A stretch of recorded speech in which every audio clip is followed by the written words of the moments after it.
Good morning, everyone. Welcome to the special meeting of the City Council for budget items. I will call the meeting to order and announce again that the meeting is being conducted in accordance with Governor Sisolak's Emergency Order 006 due to the pandemic and the emergency orders. We will begin with the Pledge of Allegiance. So if we could have everyone stand.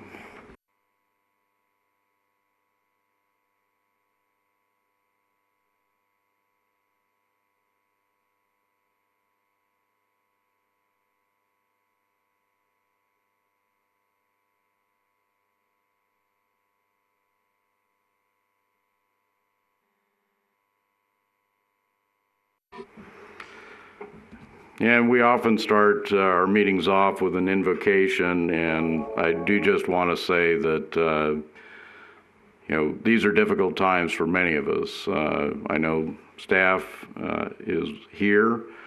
We all have concerns about family and friends at this time as well.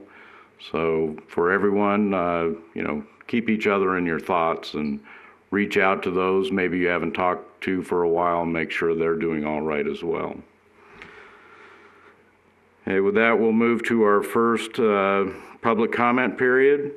Public comment during this portion of the meeting is restricted to items on the agenda and limited to 5 minutes in length. We are doing call-in, again, because of Emergency Directive 006. The phone number to call in is 702-589-9629. City staff has also set up a means of viewing the meeting at the Elaine K. Smith building via live stream for members of the public that may not have internet access. And again, the phone number to call is 702-589-9629. Do we have someone on the line? Go ahead, please. Public comment. Yes, good morning. For the record, Fred Volz. Given the high city management compensation levels, one reasonably expects thoughtful analysis and sound leadership in an unprecedented financial crunch. There's no template but hyper-vigilant spending and revenue prudence, which has been ignored in today's budget presentation. The latest spending plan recklessly calls for consuming almost $4 million of reserves to balance the budget, instead of making needed spending cuts to reflect plummeting income realities. The Finance Department's graph suggests a steady recovery starting in fiscal year 2022, little more than a year from now. There is no data to suggest such a sunny projection of rapid recovery given the depth of unemployment, shattered disposable household incomes, increased personal debt levels, and general economic contraction this state, in particular, faces based on its highly discretionary tourist-dependent economy. The City of Los Angeles, an entity notorious for its fiscal recklessness, just announced it would be furloughing all civilian employees for 26 days in the upcoming fiscal year, representing a 10% pay cut. LA is also reducing infrastructure spending by 10%. We see neither solution proposed for Boulder City. Page 170 of today's package states that the city airport will receive almost $2.7 million of CARES Act funding. However, the PowerPoint presentation says only that the city will pursue emergency funding appropriated by Congress to replace lost general fund revenue.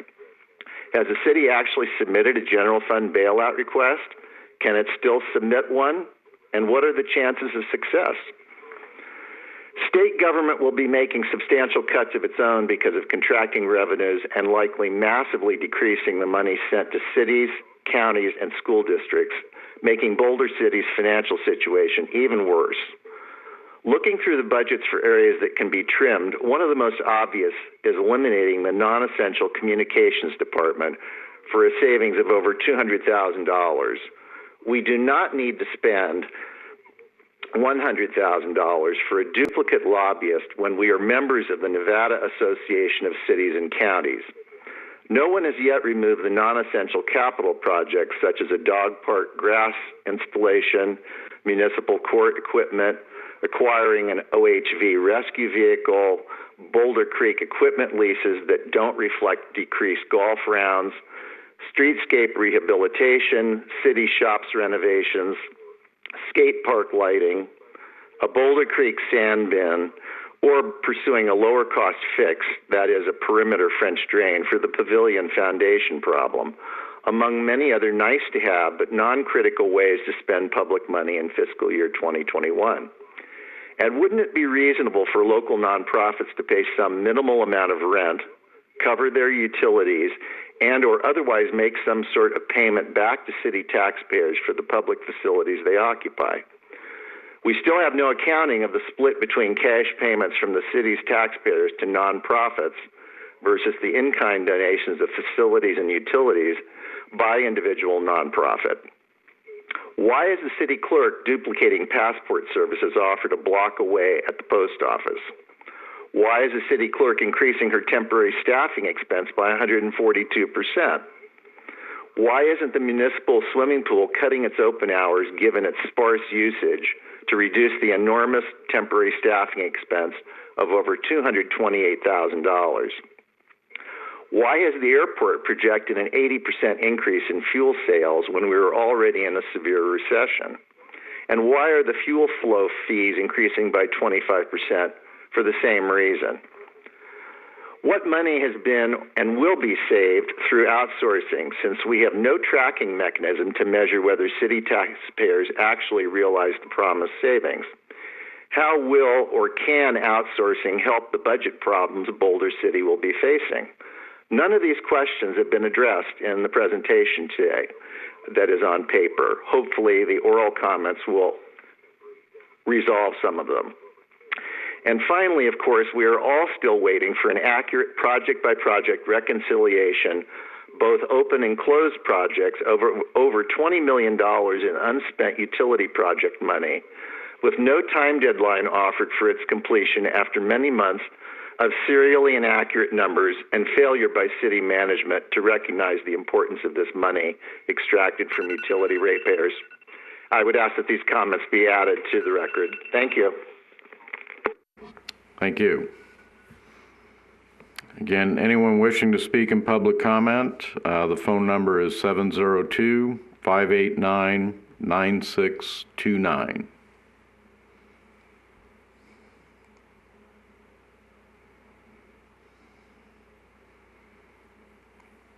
And just to confirm, Madam City Clerk, you had indicated there were no written comments that had been submitted?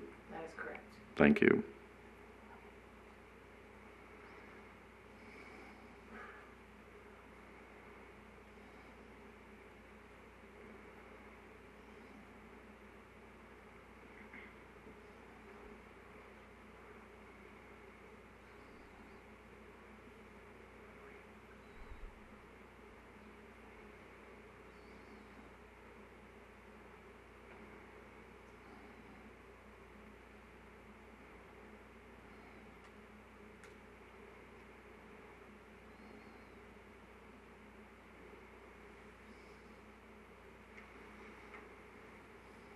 Again, the phone number for anyone wishing to call in for public comment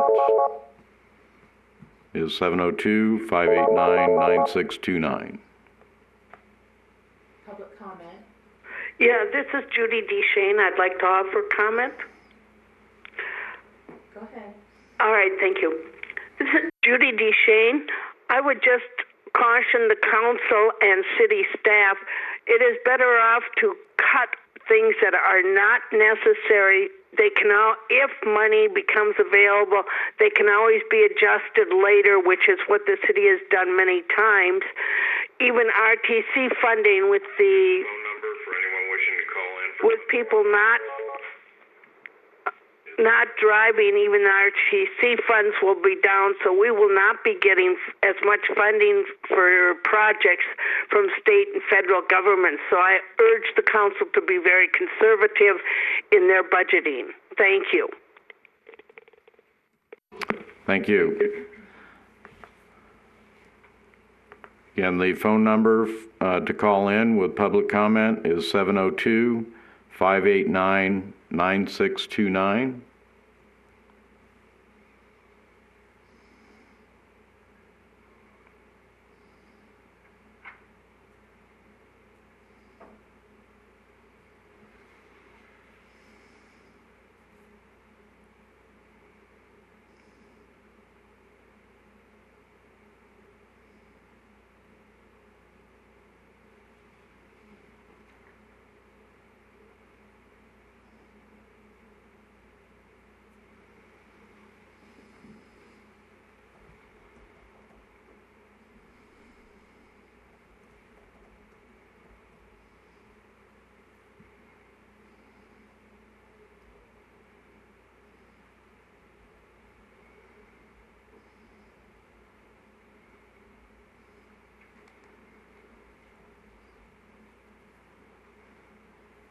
And the phone number again for public comment is 702-589-9629.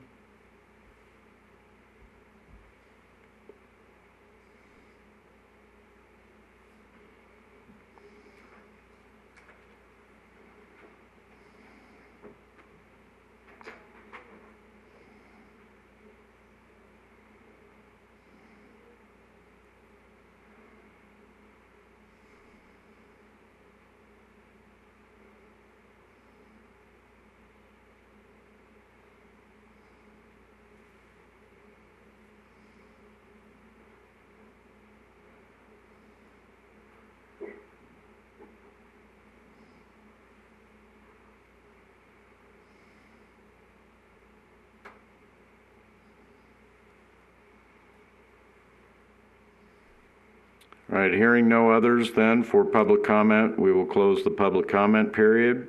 I do want to point out that, again, in recognition of the pandemic, we are maintaining personal distancing here in the council chambers. We also have Councilwoman Bridges and Councilwoman Hoskins are on a teleconference line. And we will move to our first item here for possible action, matters pertaining to collective bargaining agreements. With that, I will make a motion to adjourn for a closed session. And that's in accordance with NRS 288.220. I'll second the motion. All in favor? Aye.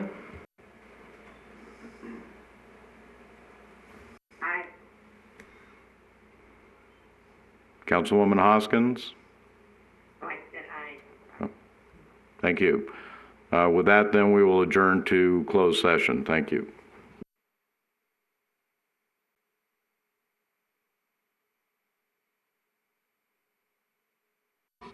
Thank you.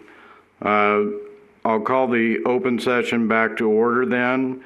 During the closed session, there were no deliberations and no action is necessary at this time. We'll then move to item number 2, resolution number 7088, a resolution of the City Council of Boulder City adopting the 2020 financial plan as per Title I, Chapter 9, Section 1 of the Boulder City Municipal Code. Mrs. Pelletier.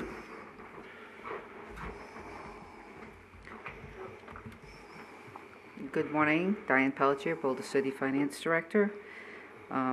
The item that I'm going to go through is the 5-year financial plan, which technically should have been done in January, so my apologies. But I thought when we would adopt the new code that this requirement of adopting the plan was no longer going to be required because of all the other things we've put in place.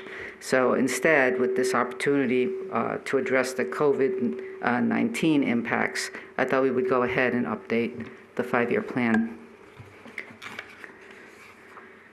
So this 5-year plan update will satisfy, if it's approved, the Title I, Chapter 9 Financial Administration section of the plan.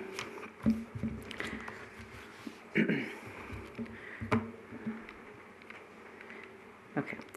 So on February 11th, it seems so long ago, I stood here at mid-year and reviewed the budget with the council.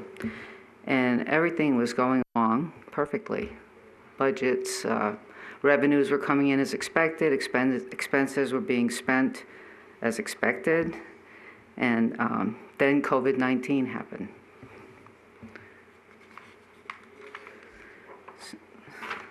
So on March 20th, the governor ordered all non-essential businesses to close until April 16th.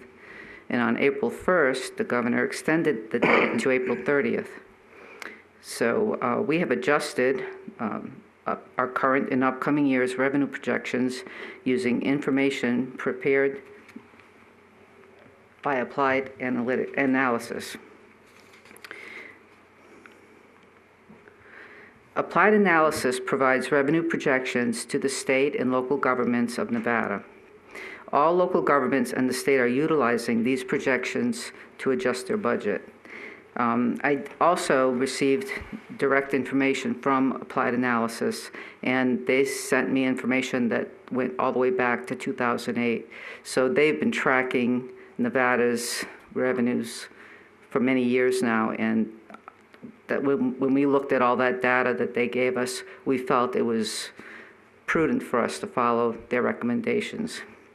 In addition to that, we are participating in weekly virtual meetings with the Southern Nevada finance directors to monitor the financial impact. So every week I am in a conference call with my fellow finance directors. So let me start by going through the fiscal year 20, which ends June 30 this year, all of our impacts that we expect to see happen. So it's for basically the last quarter of the year, because we've already been through 3 quarters, which we received funding as we anticipated. But looking at the utility fund revenues, we really don't see for this year much of an impact of COVID-19 because of the, this is a combination of all the utility funds, and their revenues were projecting a little bit above normal. So with the last quarter dropping, we don't anticipate a significant loss of revenue for this year there. Airport has a similar situation where their revenues had been trending above projected. So with a pretty significant decline in the last quarter, they'll still be pretty much good for the year. General fund, though, is going to experience a projected shortfall of, right now, we estimate to be about 1.6 million. And more cops and crime prevention also is going to be impacted by the COVID-19 in the last quarter of this year for the whole year. We expect these amounts to be the impact to those funds. So to mitigate the fiscal year 20 COVID-19 effects, first of all, the Boulder City 2019-20 budget contained conservative revenue forecasts. And because of this fiscal policy, many city revenues have exceeded budget in some categories throughout the year, so that has helped to soften the lessened revenue in the final quarter. And in addition to that, all general fund operating budgets have been reduced by 10% to close that gap for fiscal year 20. So we are still concerned, but we feel like we can manage this fiscal year ending June 30. So now we're going to look at next year, which begins July 1st of 20 going to June 30, 2021. The assumptions used in this model are C-tax collections are forecasted at a 40% drop. Property tax forecast is down 40%. Fines and forfeitures are forecasted to drop 40%, and license and permit fee forecasts to drop 40%. And this is in line with what all the other entities are using. We, however, have rents and royalties, which we are forecasting to remain stable because we've been in constant contact with all of our solar leases. Everybody assures us their business will not be impacted by this. And as you'll see later, it appears that that's been the case at other crisis times for Nevada. So this is the next 2 charts are actually the same, but what I've done on this one, this is the the impact of COVID-19 on all the major categories for the general fund. And the major well, there's minor categories and actually two major categories. And the purple line, which is the intergovernmental, and the green line, which is the rents and royalties, I wanted to highlight on this slide. And you can see pretty much the big decline in the intergovernmental. And that intergovernmental is mostly C-tax decline. And the C-tax is made up of sales tax, liquor tax, cigarette tax, real estate property transfers tax, and government service tax. So all those areas we are projecting will be hit pretty hard in the upcoming year because everything is shut down. This next slide is the same slide, but we wanted to enlarge the smaller revenue components for the general fund so you could see that those are impacted too, not as severely, but I wanted you to be able to see what that line looks like. And this deficit is the 9.1 million projection for the general fund.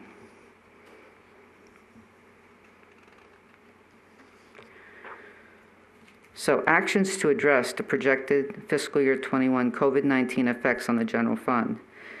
The first and probably most important thing is to fully implement the council's fiscal policy and fund special revenue funds that support the city's general fund. We're also reducing all city department operating budgets, and we're going to monitor the revenue stream throughout the year, more so than what we normally do, and take additional measures as necessary to maintain service levels in the community. And we're also going to actively pursue emergency funding appropriated by Congress to replace lost revenue. And we're already on top of that and filling out forms and participating in meetings, and we're actively pursuing those avenues.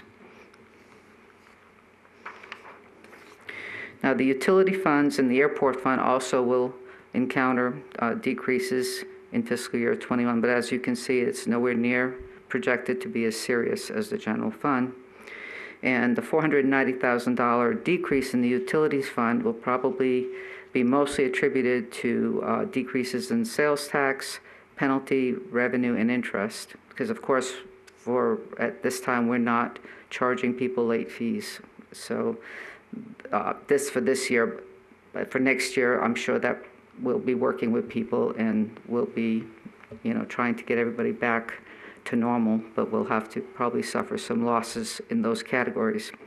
Do you, let me ask on this subject, do you have an estimate yet, or are you starting to see accounts go into arrears at this point in the utility fund? Yesterday was the first day I was advised that there was a lot of door tags that were going to be hung.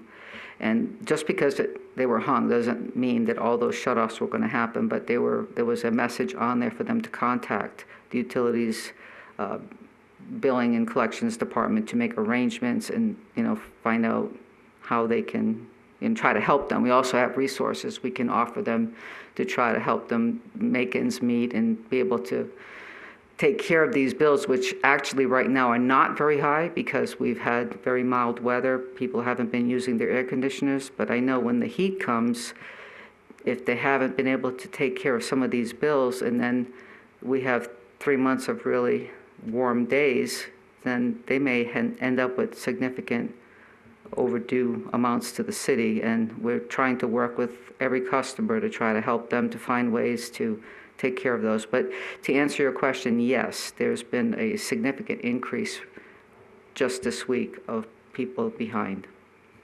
And those door tags then are advising the residents to contact the Yes. finance department Yes. and see what type of plans can be made. Yes. All right. So Thank we are you. working on that. Thank you. And the airport fund also, with many of their operations not running, we expect that to be the case for at least the first half of next year. So we project that they will have lease revenue that they're going to not get, so to the tune of $743,000.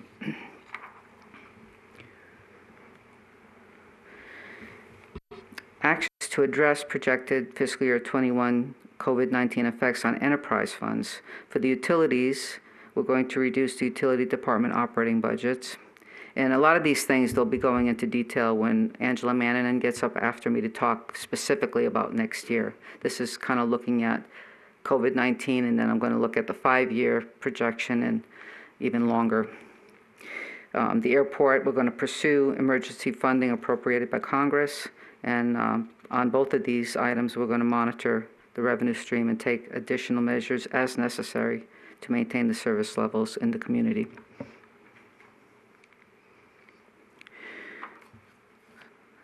Now I would like to just give my best guess, and some of this is based on information from Applied Analysis. They also have projections. So we're looking at that, and the fact that they have probably 12 years of numbers that they've sent me. I hope we can rely on that, but based on their numbers, we expect to, after next year, be on our way to getting back to normal. And C-Tax, of course, will lag behind and probably take 3 years to get back to normal. But I feel, based on all the information I've seen, that the next year is really going to be the really tough year, and after that, things should be a little bit brighter. And could you again go over what components there are to the C-Tax or consolidated tax? Yes, the C-Tax is the sales tax, the liquor tax, cigarette tax, real estate property transfer tax, and government service tax. So once people are able to go to hotels and go to restaurants, then we expect this will come back. But there's some pretty significant predictions, like for conferences. They're not predicting conferences coming back to Vegas for a couple of years. So things like that are really eye-opening, and so that tells us that this will be a slow revenue stream to come back. But, you know. And the room tax is not part of the C-Tax, but as I recall, that's somewhere just above $500,000 that was received last year or projected for last year. Yes. So that may be even more than a 40% reduction for next year. All right. Councilwoman Folda? Yeah, while we're talking about projections, in your meetings with other financial, with these advisors and other financial groups from across the state, have they took into consideration so this is kind of right now the projection, if there was just this one incident and then we move on, is there any projections or thoughts or, you know, or has anything been said or been given you any projection if there were to be a second wave and we were to close down again? Do we have any of those projections, or is that considered at this point? I'm still trying to figure out whose voice is who on these calls. We have a couple very negative people, but I don't know which community they're from. So every week it's like, okay, I think I know who this one is, and maybe it's this one. So there are some very pessimistic people on that call, but there are also some very optimistic people on that call. So I'm hoping it's somewhere between there. And I am trying, as hard as it is some days, I'm trying to listen to the briefings and try to grab out of that what I can to see, you know, that there was some discussion yesterday about a second recurrence, and they feel like even if that happened, it wouldn't create the whole country shutting down, that they could isolate and do surgical reactions to that. So I guess I'm a little bit on the pessimistic side, optimistic side, thinking that we're not going to hit another wall of everything shutting down. But, you know, there will be bumps. I think there will be bumps. Okay.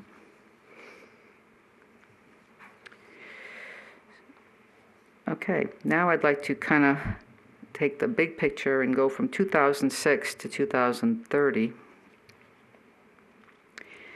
And my understanding, too, is Applied Analysis also was doing the projections when the Great Recession of 2008 hit. So they, you know, they've been through that one, and now they've got COVID-19 in there. But this kind of looks at all of the city's general fund revenue streams over from 2006 to 2030, and that's like a 25-year period. And I guess I was told I'd probably be asked what the peaks are. There's a peak around 2015, and that spike in both the, that was in the intergovernmental and into the solar lease revenues for those years. And that was the way the city was booking their, they had actually booked the special projects fund into the general fund. So the purple line went way up when the RDA reimbursement came in because it was being booked as revenue to the general fund rather than a reimbursement to the special projects fund. So that it kind of distorts when you lump everything into one bucket. But that's what happened there. And in addition to that, there was a solar lease prepayment that the city, by the way, I wasn't here then, so I just want you to know that. That was BD, before Diane. The solar lease prepayment was categorized all at once instead of over a period of time. So there was a double spike that year. And if you took those spikes out, it's probably a pretty smooth line, especially on the green line and the purple. Well, the purple line is that C-tax intergovernmental. So that always tends to be a little rocky when economic conditions change. And this is combining all the lines together. So you can just see the revenue stream is pretty steady for the general fund if you take out that 2015 amount. And it looks like the COVID-19 incident hopefully will get behind us within 2 years and we'll get back on track. I would, point out here, I mean, your graph there, the general fund balance is taking into account the solar leases, which have increased over time. Yes. But if we look at the previous slide with the intergovernmental transfers, it looks to be the lowest point of the devastation from the COVID-19 will actually be below the Great Recession. That's what it looks like. Yeah. So again, I just point that out to emphasize the predictions right now are as devastating as the Great Recession with regard to those revenues. And that's why we have to be vigilant. We have to keep an eye on the trends. The other thing to keep in mind is that many of these revenues come in like 2 to 3 months after. So there's a lag there, and we'll have to wait a few months to really get a good idea of how things are going. Thank you.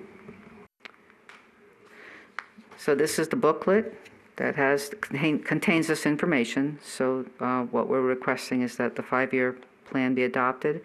And, I do have one more thing. Okay, this calendar you've probably seen, and you're going to see it a couple more times once I sit down, because when Angela Mannanen does the budget, she's going to go through the calendar and just remind people that this process is a year-long process, pretty much started last fall when we looked at the tentative CIP, and then we've had, this is meeting number 3, and we've had a public session 2. This was a planned meeting. This is not an emergency meeting. This was planned to be the last meeting before the budget gets adopted in May. But we didn't expect this many changes. And Ms. Mannanen will go through in detail what next year is going to look like. And you probably all received new books with a lot of yellow. And the yellow is all the changes that she's been making to reflect what's going to happen next year. So if you want to make a motion to approve the financial plan so that we have within our Chapter 1, Title 1, Chapter 9, and Angela will get up and talk about it next year. All right. Any questions or comments from council? Councilwoman Bridges, any questions or comments? Not right now, thank you. Councilwoman Hoskins? I was wondering if we factored in the CARES Act. I'm sorry because I'm having a little difficulty hearing her presentation, so I may ask questions that you've already answered. but I wondered if you factored in the CARES Act or any other incentives given because of the COVID-19. No, we have not. And again, I think it's important to point out that as far as the CARES Act goes, that the funding that is in that is not to replace any lost revenue. The funding that was in that was for reimbursement of expenses that we may encounter as a result of the COVID-19 epidemic. But that also will be distributed by the state of Nevada to all entities below 500,000 in population. So that process is probably going to take quite some time. And thankfully, the amount of expenses that we've incurred, I believe we're around $100,000, maybe a little higher than that. But the point I'm trying to make is I don't believe that as far as legislation that has been passed, that there would be any money in there that would make a substantial difference right now. We don't know what other legislation might be passed, but right now the potential reimbursement is not very significant for the city. And with that revenue stabilization and natural disaster mitigation fund, would that still be similar to the CARES Act in that it wouldn't be available till later?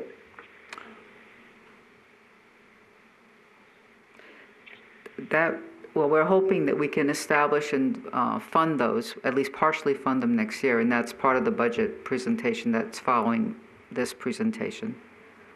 Okay, thank you. Okay. All right, any other questions or comments?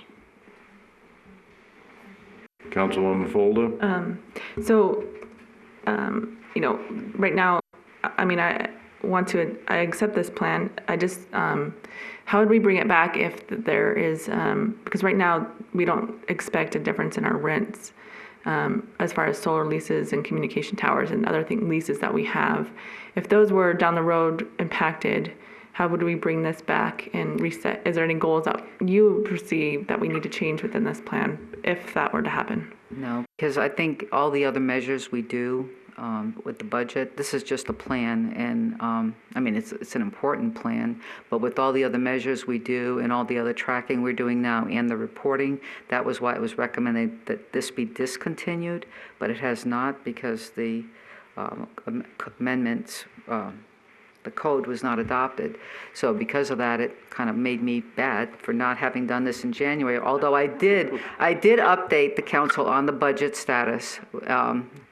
So this is an exercise that's required, but it also says I have to do it every year. So it's only good for 1 year, and it doesn't really, I guess it's just an additional measure that was instituted many years ago due to circumstances that kind of no longer exist now. But I thought it would be a good thing to update it this year with the impact of this particular incident. Any other questions or comments? Okay, I'll entertain a motion then on resolution number 7088.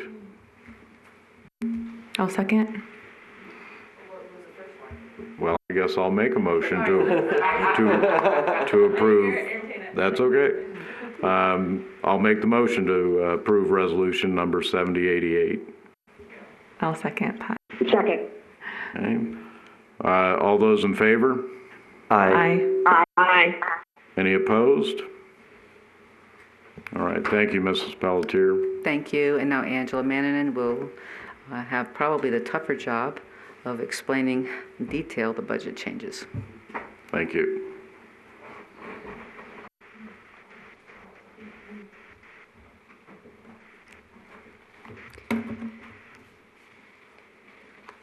Angela Mannanen, Budget Manager.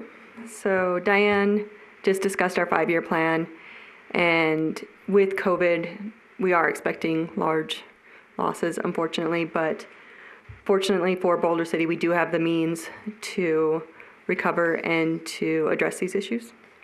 So I'm going to start with the governmental funds.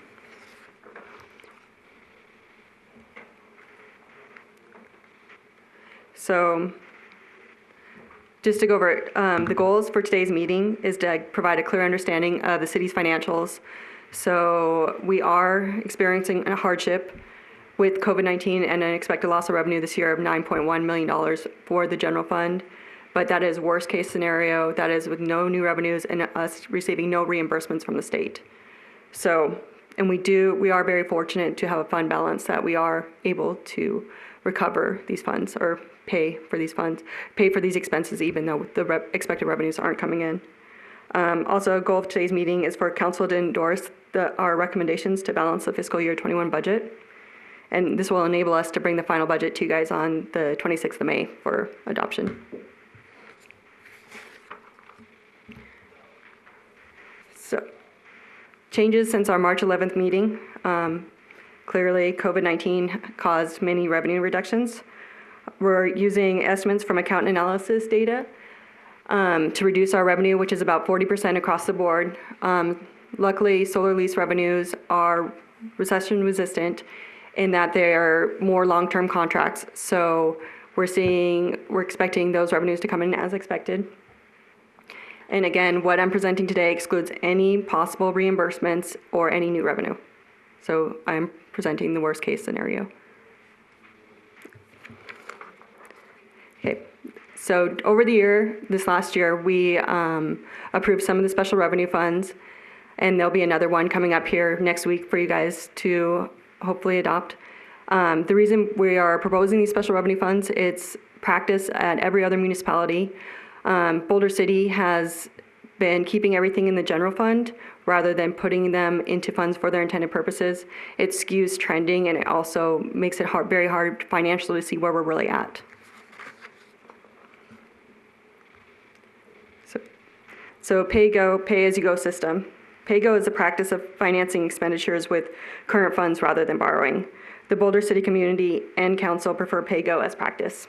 This is different than many of the other municipalities that will go into debt or bond rather than saving for money.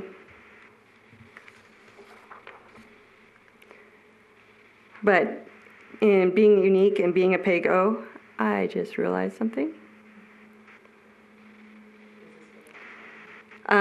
Nope, I just realized Holly has the wrong PowerPoint.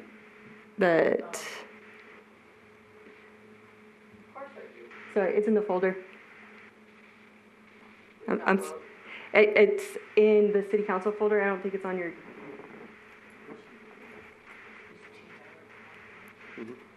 Sorry, my apologies. Technical difficulties. The slides that she's gone over remain the same. It's the ones at the end. Which folder? The city council folder, and then 4/22 for the date. My apologies. Nothing's changing what you've seen thus far. So far.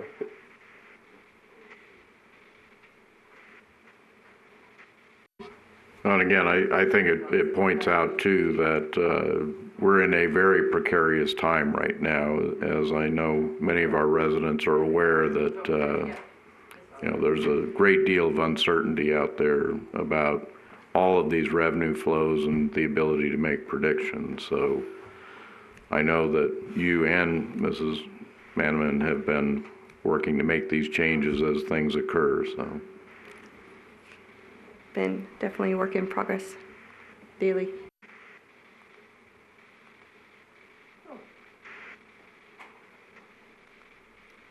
Oop. Is this the new one? It's the one you told me to get, yeah.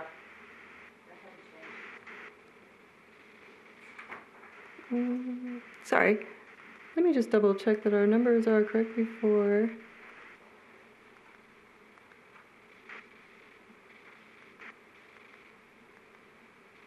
Nope. The other one Nope. was from, this isn't it? Nope. The other one was from yesterday. You guys were practicing? No, that's not it. It's not the one under it, changes? do we need to take a short Can we recess? take a, yes, please. Okay, why don't we do that? We'll take a 15-minute recess, and get the correct file up and then continue. Thank you. Sorry. Thank you. Can I share a piece of good news? Are we ready? You're good, Mayor. Thank you. All right. We will come back into session now after the technical issues have been worked out. And Ms. Manheim, please go ahead. Okay, my apologies again. So identifying funding again, so Boulder City is a PAYGO community, and being PAYGO, it's necessary for us to keep cash on hand to pay for expenses as we're not going to bond out or go into debt.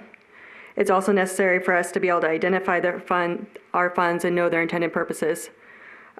So fund accounting basically segregates our resources. So in the past, Boulder City had the general fund where it was just basically money on the table. Like, there's our pot of money. When we need something, go to the pot of money. But we didn't know what any of that money was really for, or what our financials really were, where we were at. So also with that being said, it really skewed our trending. So if you saw on Diane's graph earlier in 2015, where you see the intergovernmental tax jump up really high, and you're like, wow, that was a really great year. In reality, it was our special projects fund and our general revenue, general fund and special projects were combined. So we had a large RTC project. So we took in the RTC money and it showed a spike. So that's another benefit of keeping our funds separate. So on October 17th, 2019, 4 new special revenue funds were adopted for the City of Boulder City. We have a 5th one called Risk Management Fund that goes before Council next week on the 28th, hopefully for adoption. The purpose for all 5 of these funds is to provide resources for their intended purposes. So each fund has a reason for existing and the funds necessary behind it. So funding the special revenue funds. So since these funds were created in fiscal year 20, the first opportunity for council to fund these funds is in this budget cycle for fiscal year 21.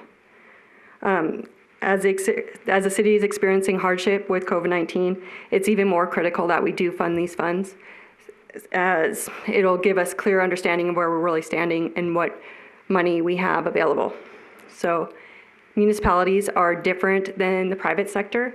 In the private sector, they do stuff to make money, and us in governmental, we raise money to provide services. So if we don't know the amount of money we have, we really don't know what service we can provide to our community.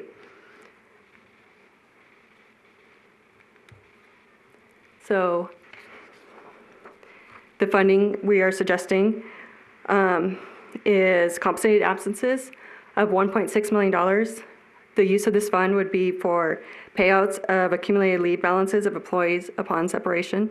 So if someone retired, we could pay out their accumulated leave. Otherwise, the department would take a big hit, and it's very hard to plan for. Extraordinary maintenance and repairs and improvements of capital assets. We're suggesting funding this $1.3 million. This is authorized under NRS 354.6105 to cover expenses that ordinarily aren't incurred. So let's say a roof collapses or we have a rock slide. That's not something we can plan for and budget for, so this fund's there in case of these emergencies. This fund would be fully funded when it equals 5% of capital assets of the general fund. In fiscal year 19, our CAFR had $26 million in assets, and 5% of that would be $1.3 million. The Vehicle Equipment and Replacement Fund, we're suggesting funding at $976,000. This would be for the purchase of new replacement vehicles and large equipment. It'd be fully funded when it equals 5% of the capital assets of the general fund. Revenue Stabilization and Natural Disaster Fund. We're suggesting putting in $2 million to this fund. It's authorized under NRS 354.6115 to stabilize the general fund revenues to cover operations in the event of an economic downturn or natural disaster that interrupts projected revenue streams.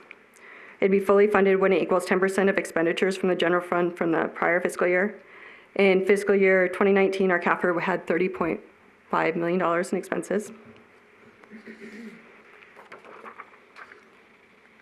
Also, the fund that you guys will see in the council meeting next week is the Risk Management Fund, and we're suggesting funding that $1.5 million. It's authorized under NRS 354.6215. It ensures the city can pay insurance premiums and any deductibles and claims against the governmental funds. It will be fully funded when it equals 10% of expenditures of the general fund for the prior year. And then this would only be if it's adopted at the next city council meeting. So it's crucial now even more than before for us to separate these funds just to give us a clear understanding of really what the city's financial situation is. And it also enables us to use the funds for their intended purposes. So augmentation resources, this is how the city can or cannot change their budget during a fiscal year. So we have our regular budget cycle, which we're going through right now. And if we have to make changes throughout the year, there's a lot of rules involved. So what's unique about governmental budgets is they're more than just a financial tool. They're also enforced by law. So an available resource for an augmentation, if we had to do it in the middle of the year, is not an unincorporated ending balance of any governmental fund except for a capital projects fund is not an available resource. So I'm going to repeat that. So an unappropriated ending balance of any governmental fund except a fund for capital projects is not an available resource. So if we have money sitting in the general fund, which is not a capital projects fund, even though it's there, if we didn't budget for it, we can't spend it. So you gotta kind of think of the fund balance like a vault. So the vault doors open during budget cycle. That's when we do our planning. We're like, we're gonna spend this money. If we didn't budget for it throughout the year, it's just locked up. We can't do anything with it until the next budget cycle, with the exception of capital project funds. And to follow up on that, I just want to clarify that with these other funds, though, if money is put into other funds from the general fund, and should it become necessary during the fiscal year, then once money has been moved into that fund, that money may be available to redirect elsewhere if it was necessary. If it was not budgeted for, you would. So that's a tricky question, because we would have all the special projects have a maximum balance. If we decided we have too much money in that fund. Well, I don't want to use the term too much money. Well, more than what we think is fiscally responsible or. Well, what I'm getting at is because of the uncertainty that we have with the epidemic, should we find a fund is running low and another fund has not been used at that time, would it be possible to transfer money between those funds during the fiscal year? Very difficult. It would have a lot of rules involved. Without us bringing in additional revenue, it would be hard to do. Because, so the revenue stabilization one is there in case we actually don't bring in enough revenue. So we budgeted $1 million in revenue. We had $1 million in expenses. Towards the end of the year, or whenever we realized we're only going to bring in $800,000 of revenue, like there's no hope of getting that $200,000. So we take that $200,000 and make the general fund whole, or not make it so it had the cash to afford all the expenses that were planned. The other funds, the extraordinary repairs and expense, the compensated absences, they're all for a specific purpose. If we reduce their fund balance of what we considered should be the maximum, those funds would just go back to the general fund, but they wouldn't necessarily be able to be used so the rule, sorry, I don't know if I'm getting too far in the weeds for you guys.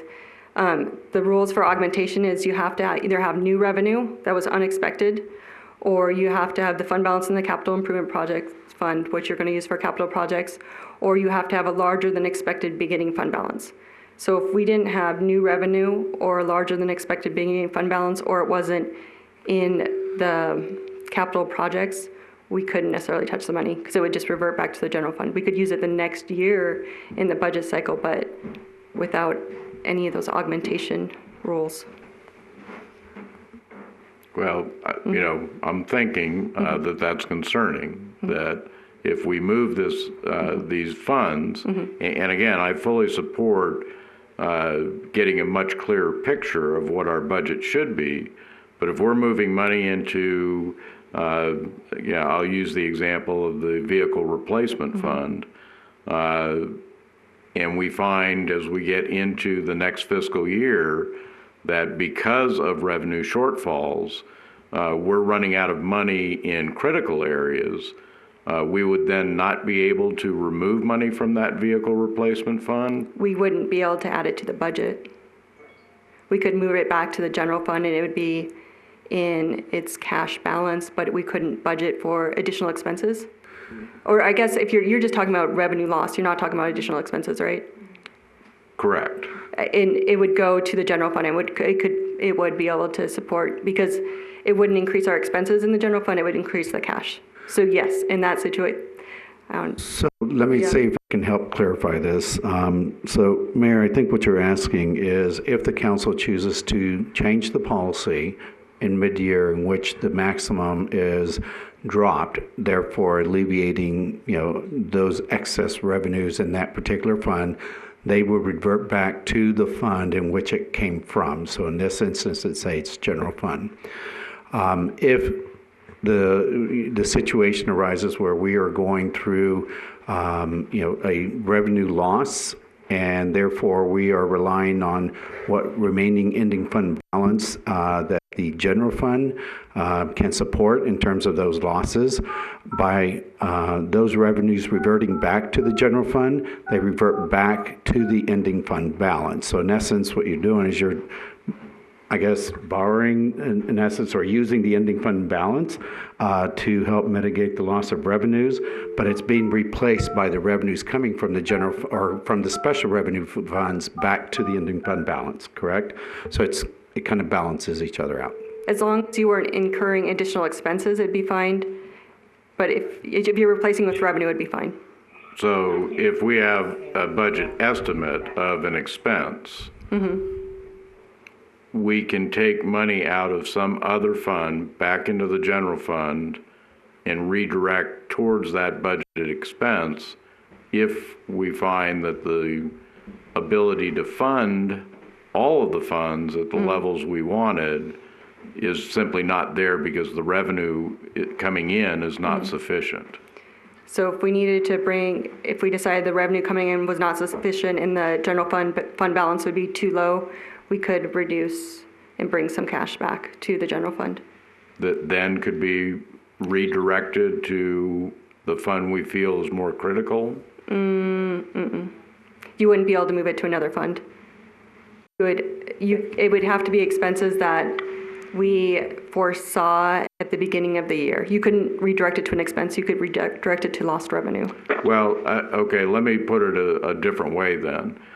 If we projected expenses at one level and revenues at a level that would fund both of those, and we find the revenues are actually going to be 20% less, but we then prioritize the funds to say, well, this one is more important than that one.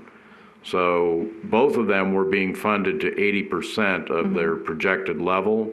But this fund over here, we'll call it Fund B, we determined that the priority of those expenses is not as great as Fund A. So we take money out of Fund B and back into the general fund and then try and get to the level that we had projected for Fund A. Yes, but that's exactly what the Revenue Stabilization Fund is for. Okay, but let's say we deplete that. That's another option. If we did totally deplete the revenue stabilization, that would be our next option. Okay, and again, what I'm trying to get at is if we go forward with these various funds, do we have flexibility mid-year if we find our losses are going up beyond what we thought, but not necessarily the expenses? I understand what you mean.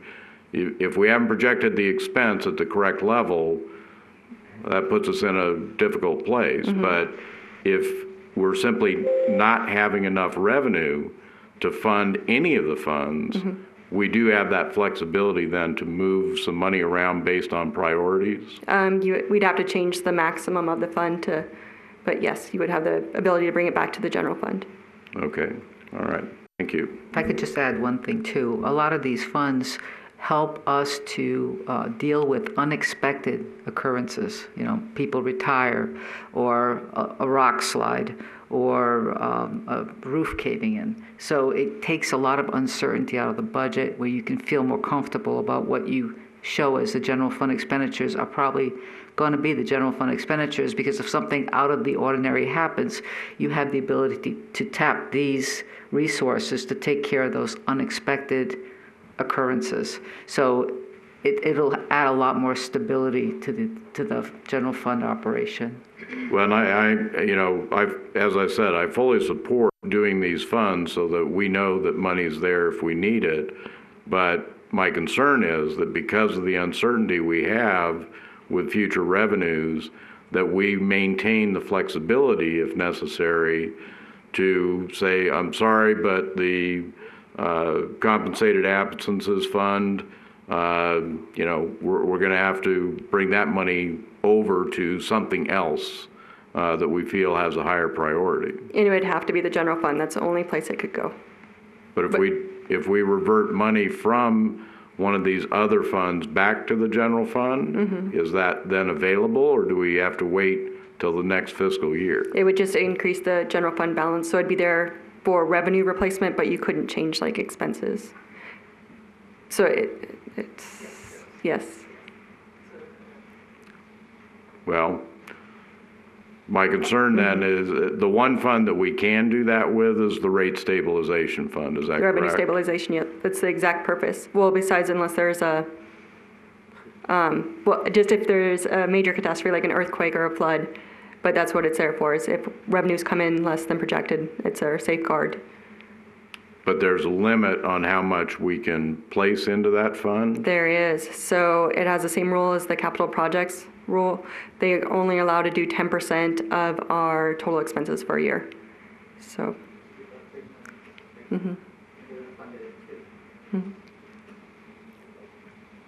Do we have the funds available to fully fund it this year?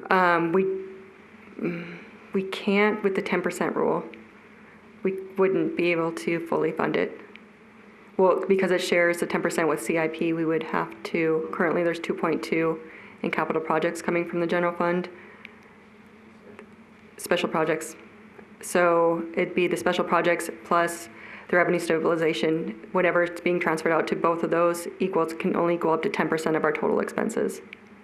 So in the future, I'd like to, as whenever we have monies available, to fund it fully, because that's a very important fund to have available in our back pocket in case of emergency. Well, again, I understand that what we're trying to do is to get these funds identified so that should things like that occur, we know which fund has the money to do that, because it wasn't done in the past. And that's the problem with where we're at now, is the amount of money is restricted each year that can be moved into the funds. Even though the money may be available in the general fund right now, there's a limit on how much can be moved each year. Is that right? Yes. And because of that, when we get an emergency like this, those caps then and the ability to take money away from some other fund and put it towards a higher priority are restricted by law. So we kind of have our hands tied because this process wasn't started years ago where these would be fully funded at this time. Yes. All right. Thank you. Good. So the emergency capital reserve is fully funded for all the funds. The utilities fund is fully funded. The airport fund is fully funded, and they work differently because they're enterprise funds. The general fund, emergency capital reserve fund, is currently in the general fund. So even though we have $2 million for emergency capital reserve, because it's in the general fund, if we had an emergency halfway through the year, we couldn't really access that money. So it really should be in the special projects fund. So we have a goal to move our $2 million reserve to the special projects fund, so in case of emergency, it's available. And our plan is this year, during the 2020 budget augmentation, is to try to move 400,000 and then move an additional 600,000 during the 21 budget cycle. And this will move $1 million of it to the special projects, and the other $1 million will move it as we can, according to NRS, because of that 10% rule.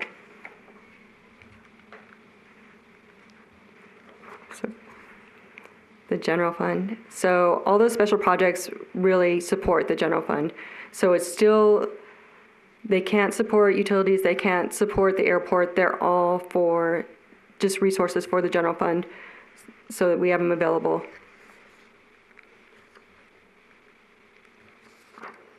Okay, so general fund changes, the COVID-19 changes. All revenues, with the exception of the solar lease revenues, have been cut 40%. And that's because of the applied analysis projections that we have. It includes the C-tax, which was 1/3 of our revenue sources being cut by 40%. So it's a possible revenue loss for the city of $9.1 million in fiscal year 21. And again, this is our projected worst case scenario. It includes no new revenue, and it doesn't include if we get absolutely zero reimbursements. So means to mitigate this revenue loss. There is currently a hiring freeze in the city, which is about $900,000. We've done $1.3 million in department expense reductions. We have the opportunity, the economic development coordinator is currently being paid 50% out of the RDA fund and 50% out of the general fund. If he was to be paid 100% out of the RDA fund, and also our community development director, if he was to be paid 25% out of the RDA fund, it would save about $100,000 of general fund money. And there's also $6.9 million other, as to be determined, that could be used of the general fund to balance our budget this year.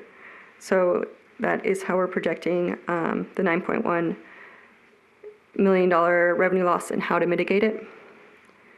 And so unless I'm told otherwise at the end of this meeting, will be our plan to go forward for the final budget. So again, just to clarify, the $6.9 million that you're showing from the general fund is this fiscal year's ending fund balance being used next year, which essentially is depleting our reserves or unassigned funds significantly. Yes. To what extent is that? It's about $6.3 million that we're projecting would need to be used at the current budget level. Well, based on what I'm getting at is based on the projected ending fund balance for this fiscal year, okay, which will end in June. How much of that 6.9 is it of that projected ending fund balance? Can I go to the next slide real quick? Because I think I'm going to answer your question. If it will answer the question, I'll be happy to do that. Okay. Okay. So this would be the general fund ending balance if we implemented this plan. So this year, with our estimates of budget cuts that the directors have already done, we're projecting the fund balance to be about $20 million in the general fund. If we implemented all the special revenue, if we funded all the special revenues as listed below, $1.6 million to compensated absences, $1.5 million to risk management, $1.3 million to extraordinary maintenance, $2 million to revenue stabilization, $976,000 to the VERF, $600,000 to emergency capital reserve, moving it to the special projects, and $2.2 million to special projects, coming up to $10.4 million. And then using fund balance of $6.3 million, it would bring the general fund balance down to $2.5 million, which is 7.35 compared to expenses. But if you were to include the revenue stabilization, it would bring it to $5.6 million, which is 15.99% of our expenses. So even though our fund balance would go down significantly for the general fund, let me go to the next slide, guys. So even though it'd go down significantly, that $10 million for those other funds is still available for the general fund. So it's still there, even though our general fund balance is down, the resources are all still there, except for the $6.3 million that would be needed to float the city in the crisis we're in. So to go back to my question that I had then, we're looking at an ending fund balance in the current fiscal year of 20 million.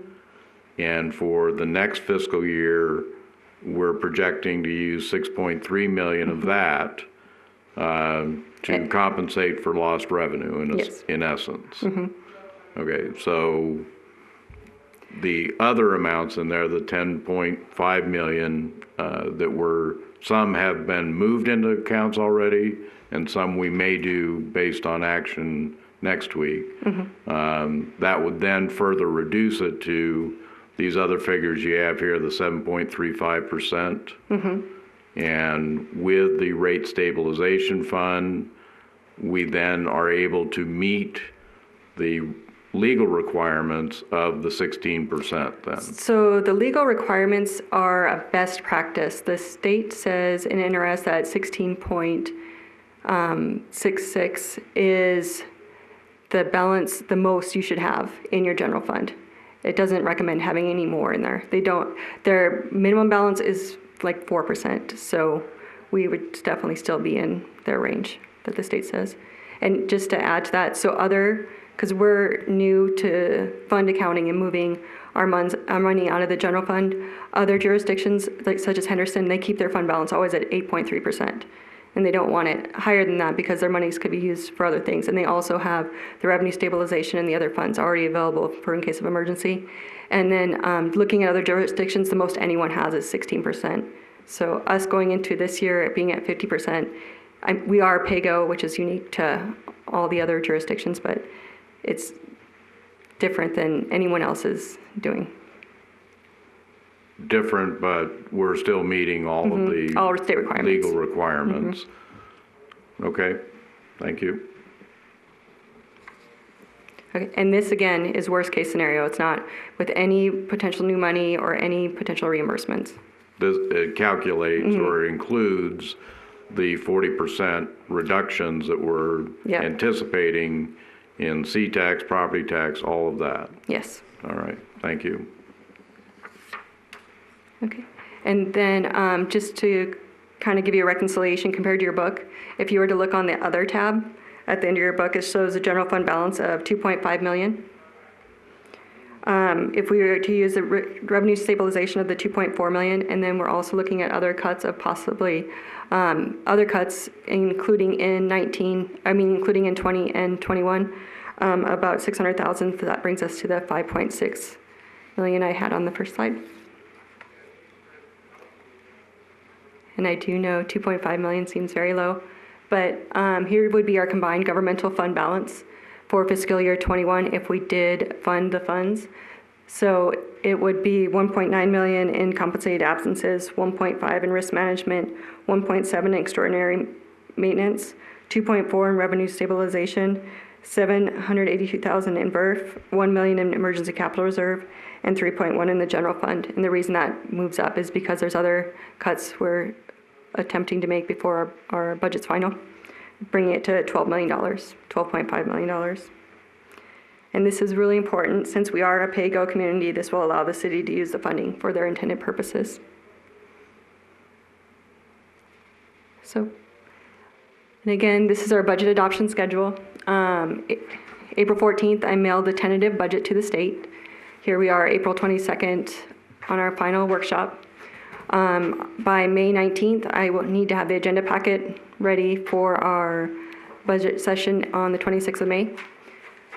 So on the 26th of May, we hopefully meet and approve the final budget, and I will mail it to the state on June 1st. So if anyone has any questions on the governmental funds, I'd be happy to answer them, or we can continue on to proprietary. Any questions or comments?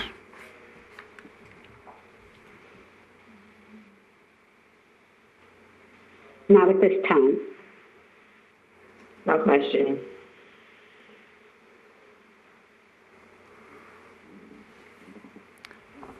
I'm not sure if it's the appropriate time or not, but I do have some questions about the other figures that are listed here. So I don't know if we're doing that today or if we're doing that in May, but I would rather not wait until May. What other figures are you looking at? Well, as we look into the various departments, I have questions about some of that funding. At our last meeting, I had asked about having a better idea of the city council's budget, the city manager, city clerk, city attorney. That has been broken out, but I have some questions about some of the figures that are contained in those breakouts. Okay. Such as the city council budget. Let me start by saying these revenue losses are real. We haven't seen the impact yet, as Mrs. Pelletier had said earlier. The payments we get, the distributions we get, lag 2 or 3 months from what the reality is. So we may not start seeing these precipitous declines for another 2 months. And my concern is that when reality becomes reality, that we're going to go, we should have made some changes. So with regard to the city council budget, it had increased significantly, and there were some costs in there that I had questions about.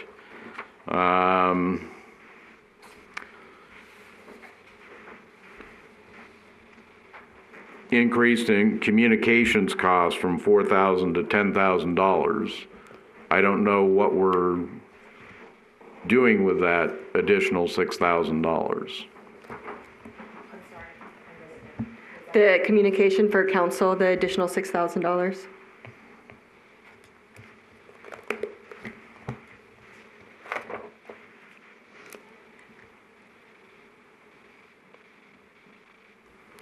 And it did jump up last year due to new council and needing new iPads and the new supplies for. Well, there's an equipment cost that's in there too, and I was assuming that that's what that was. So communications includes Phones and air cards. And it was increased because of the upcoming election, and in the event there's new members, it's for equipment, air cards, and phones. Well, we wouldn't see any new members next year.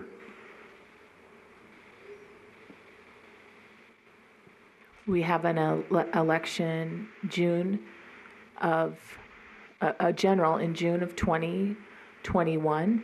And so we would order that within the fiscal year 2021 if, in fact, there were new members elected.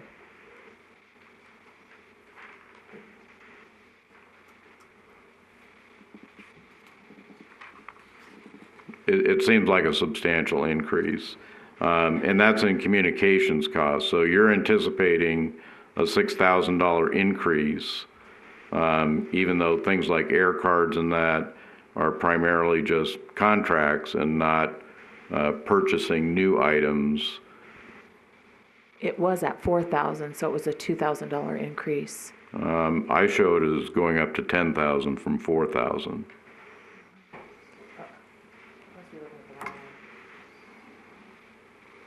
Next, in the council budget, an advertising marketing budget of $10,000. So if you look at the actual for 19, we spent $8.1 thousand. So even though it was budgeted at 4,000, it wasn't enough to cover the budget. My question is, what is that cost? It's phones, it's things like that. It's phones, it's your air cards. No, I'm not talking about, I moved on from communications now to advertising marketing. What is it we're selling?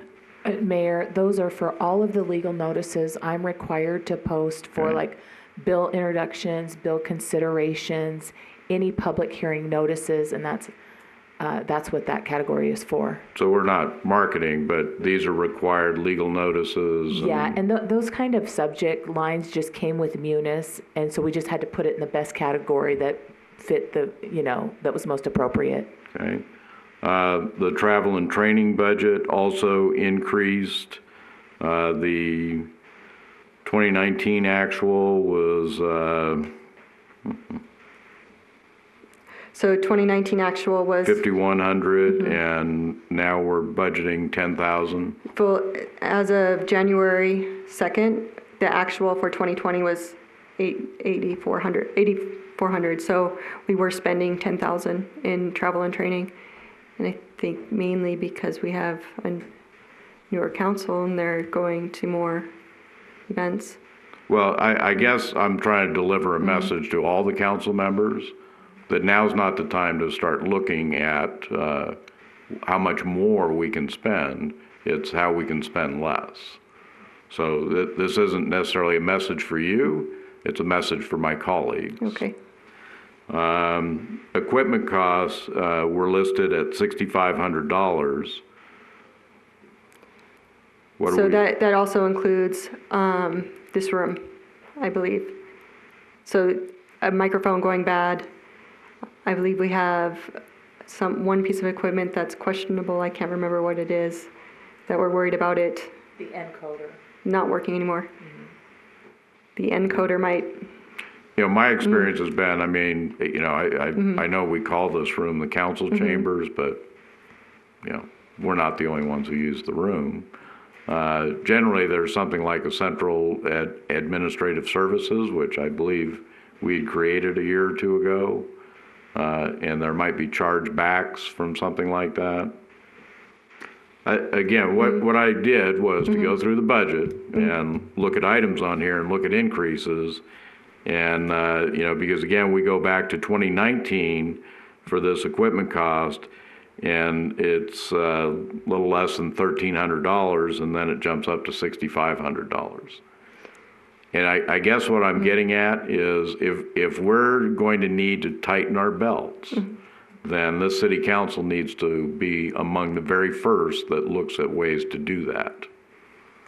The other supplies, the current budget is $875, jumps to a budget of $7,000. So that includes supplies for parades, such as, but that's the reason. I didn't know I was handing out that much candy, to be honest with you, but. And there's also the decorating, the golf carts, and just all those things added up, all the different parades they wind up. And again, I do appreciate the work that staff always does for that, but if we're talking about an increase of $875 to a budget of $7,000 to accomplish that, I'll bring the decorations next year. Our large parades hadn't happened yet. So 2019, it was 11,000 was spent, and as of January 2nd, only 800 was spent. And then the 2020 budget was 7,000, and the 21 budget reflected the 20 budget of 7,000. I would just ask that we get then some detail to all council members, and we're going to need to take a look at things like that. Okay.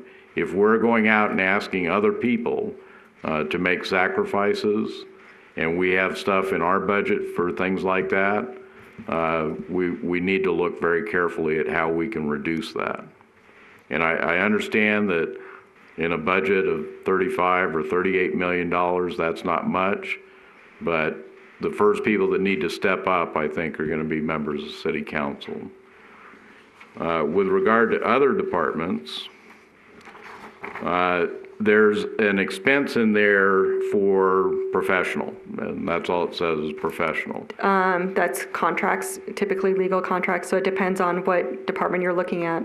Well, for instance, in 2018, for the city manager's office, it was an amount of $1,490 going to the current level of $165,000. So part of that is the lobbyist in that professional line. Do you want me to keep going? So it's going to vary depending on years of the legislation. But if I remember also, and I don't have the budget book with me from previous years, but I believe the general services account had much of those outlined in there. And so it wasn't accurately reflected and or carried under the city manager's budget. 2019. Central.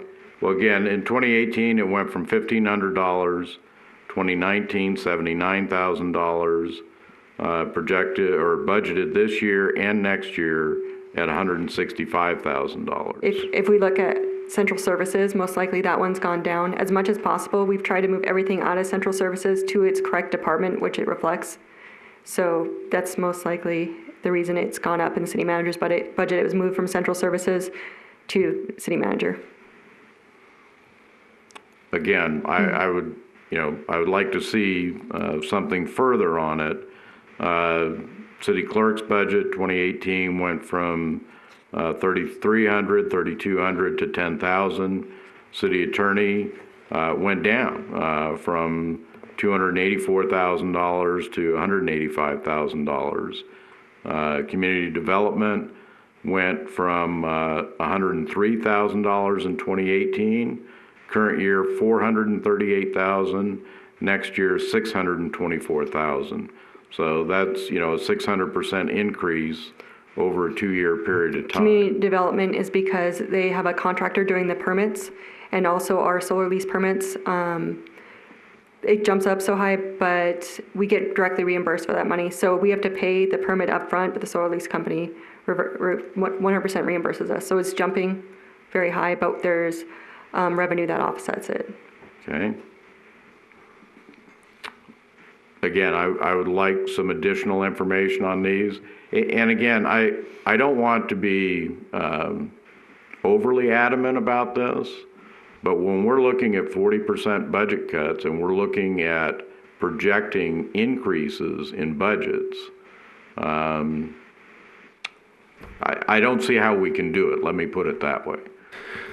Let me just ask a question, Mayor. The current budget books that the council have, does that reflect by line item the staff cuts? It includes the hiring freeze, Right. and it includes the department cuts of $1.3 million. Okay. Okay. As we look at some other portions of it, I know it was stated in public comment at the beginning of the meeting about ways to look for other revenue, perhaps from nonprofits that are utilizing city facilities. Our city charter, the original city charter, always provided for the city to have the ability to help nonprofits here in Boulder City.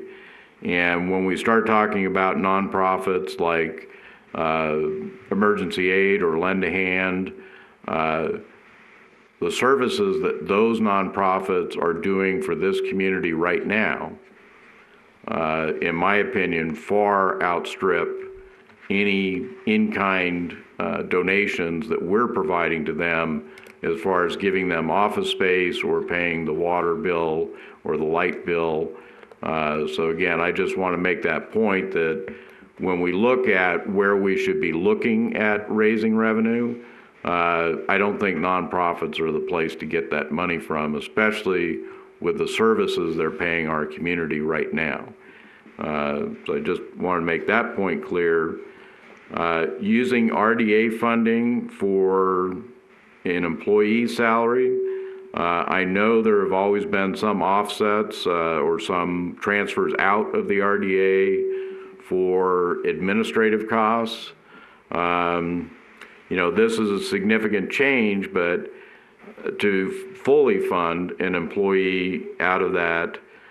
But as I look to next year, I'm wondering how many businesses we're going to see looking for RDA money when they're going to have to come up with 70% of the cost of any project. So what I foresee is, although the revenue into the RDA will probably drop significantly, the ability of businesses to utilize those funds may be non-existent next year.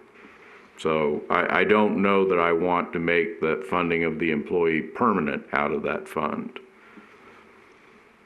Parks and Rec, again, I hate to do it, but we really need to take a hard look at the capital projects within the Parks and Rec department and see if there are things in there that we can postpone. It's one of the reasons that I became involved and ran for council and then mayor, was seeing all the projects around the city that didn't get done. But we're now in a position where we have to look hard and say, you know what, if we have to postpone something for a year or two, we're really going to have to consider doing that. And when I look at the Parks and Rec budget, some of the things that are in there, tree removal at the golf course. Maybe we might be able to delay that. We have a substantial project for the irrigation system at the municipal course. That I understand is being done in an effort to save water. Water conservation is obviously an important thing to accomplish. But again, I think we have to look at projects like that and say, you know what, we may not be able to do it this year or this coming fiscal year.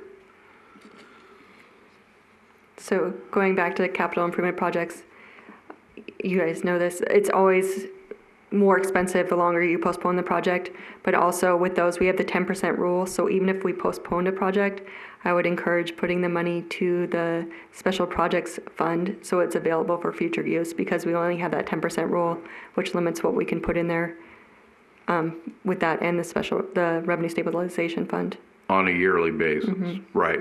But just because we're budgeting for it, doesn't mean that the money is required to be spent. Yes, is that true, correct? very true. And that's correct. And also keep in mind, council members, that you always have the ability to cancel or postpone projects at any time. So even though it's in the capital improvement project, clearly we absolutely understand the position that we're in, that we can always postpone at any given time, given where we're at in terms of the economic downturn. Thank you.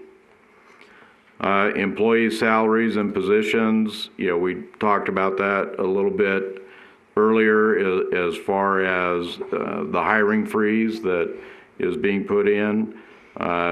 Again, I would put that at the end of what we need to look for as far as budget goes, budget reductions go.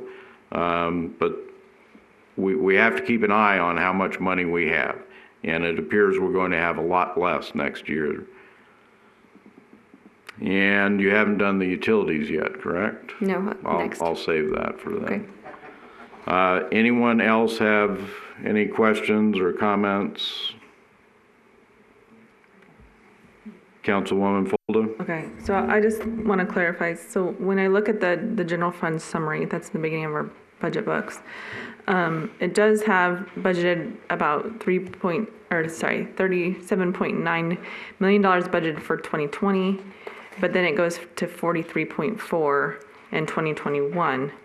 The reason it's so high, those aren't all operating expenses. If you see the first line where it says general fund other, it's basically all the transfers out to the other funds. Okay, so then what I want to make the other point is that other financing is use of, so we're using $17 million of the general fund. So that's not revenue, that's use of funds. So I just want to make that, reiterate that we're using $17 million out of our funds right now for 2021.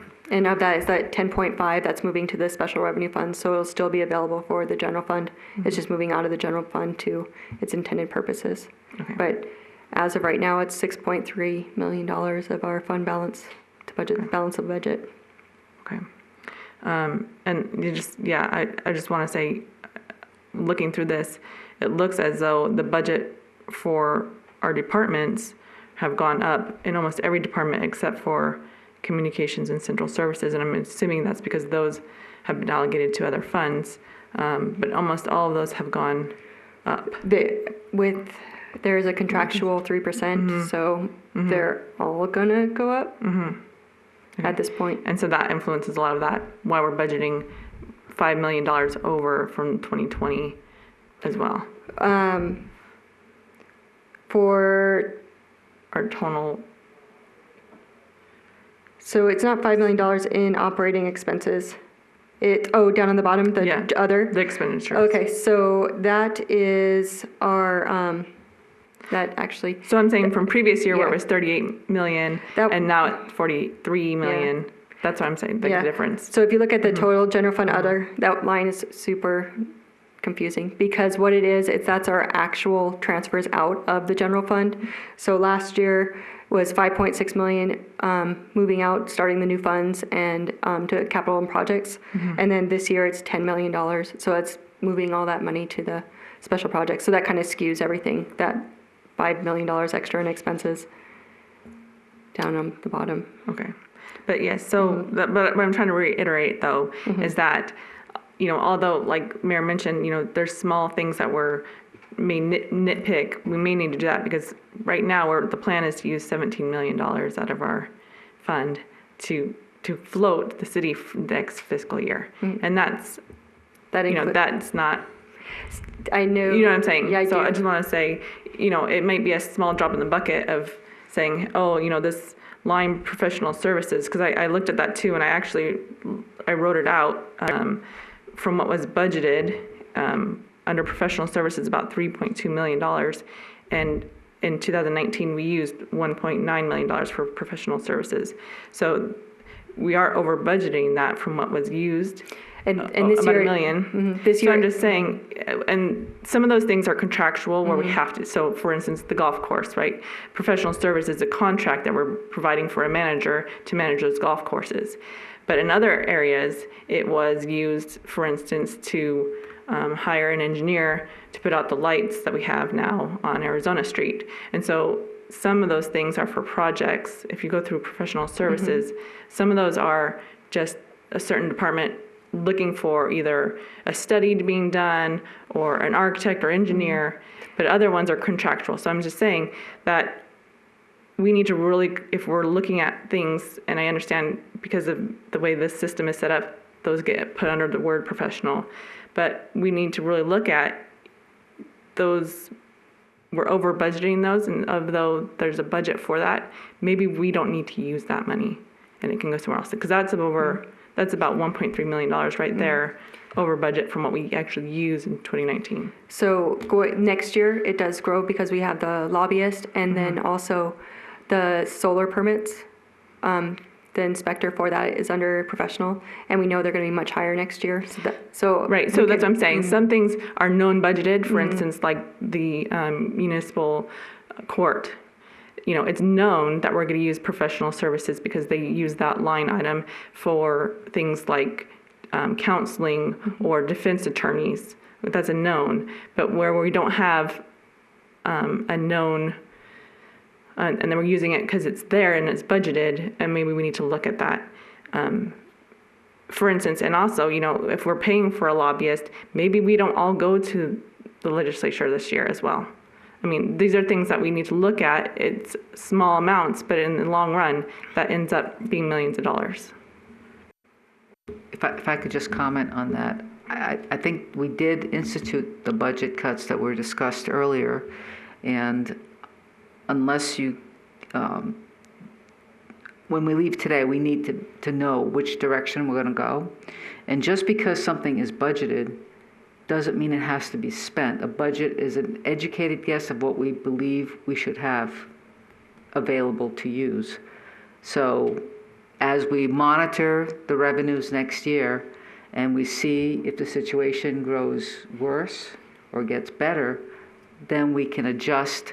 You know, rather than, unless you want to go through each line and tell us cut $10 here, cut $100 here, I'm just trying to think of how, I don't want to ignore what you're saying, but I can't go back and start cutting 10 here, 20 here. And to give specific information on each line, it's a budget. It's based on historic spending, projects, or not, projects is not the right word, but intended things that could be happening next year. So we're trying to make sure that we put the city in a position to be able to take care of its services and things that it has to do. But doesn't mean, I mean, if things really start going really bad, we're not, you know, we put a spending freeze right now in effect, and people, every bill is getting scrutinized, and second guess. Believe me, I'm not the favorite person right now at City Hall. And it may not get better, but what I'm saying is, Are you ever the favorite person? probably not. I don't get many Christmas presents, but what I'm saying is, I'd like to be able to do what you're asking, but unless you tell us to go into your budget and cut this line by 10,000, cut this line by 5,000, but once it's gone, like Ms. Mannanen said, now, if you found out in the middle of the year you need that money, it'd be hard to go back because the vault will close on July 1st, you know what I mean? And again, I think, there's always a level of reasonableness to any of these discussions. But as Councilwoman Folda pointed out, 10,000 here, 100,000 there. I can't remember the Speaker of the House who had said one time, $1 billion here, $1 billion there. Pretty soon you're talking about real money. I don't think that we need to start counting pencils that we're handing out to employees, but we certainly need to take a look at some of these things. And, if this council can look and say, you know what, we can save $10,000 or $15,000 off of our budget, then we need to look at that. And again, I understand, Madam City Clerk had pointed out, some of these things we can't cut. The legal notices are required by law to be done. We can look at our training travel, or training and travel. We can look at our communications. We can look at equipment. We can look at those types of things. And I'm just saying, if we're going to ask other departments to do that, we need to start with ourselves. But then we need to make sure that the other departments are looking hard too, and not saying, well, it's kind of like it was before. Today is not like last month. Life has changed. And I guess that's the point I'm trying to make. I'm not trying to say people need to go through with a red pencil and cut out nickels and dimes, but those nickels and dimes do add up.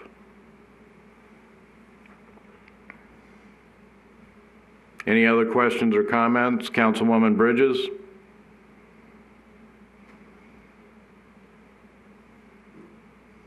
Yeah, I'm here. No, I'm following along, and I'm understanding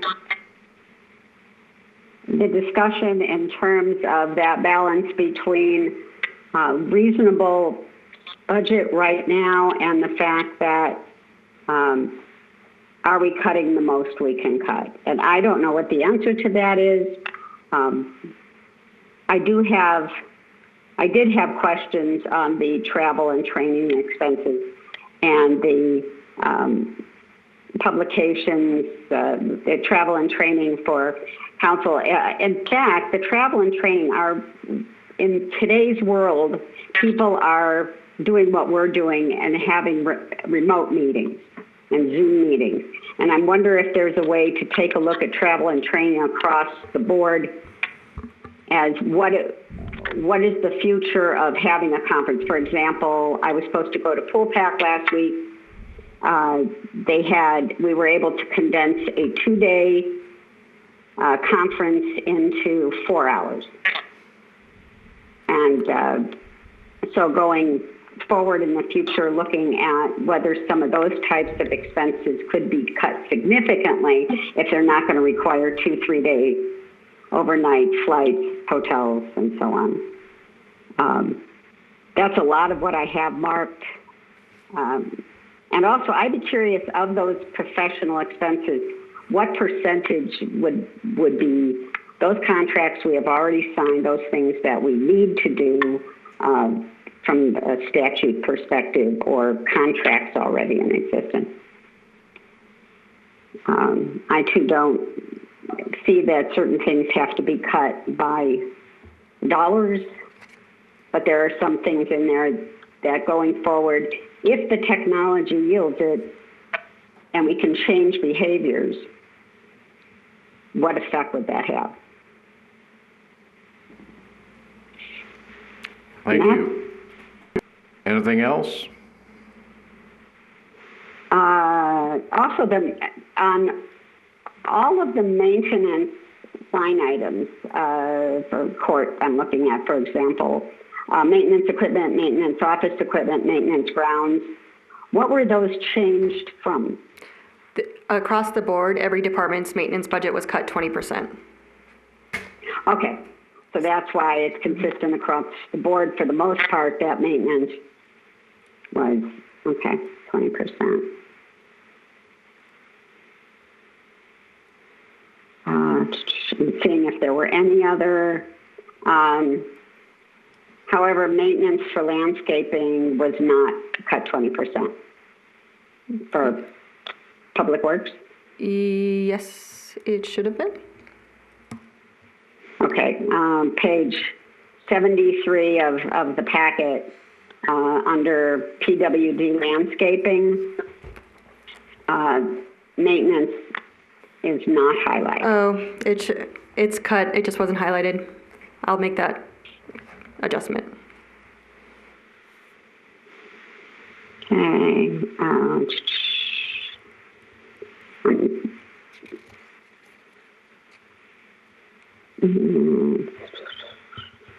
I think that's it for right now.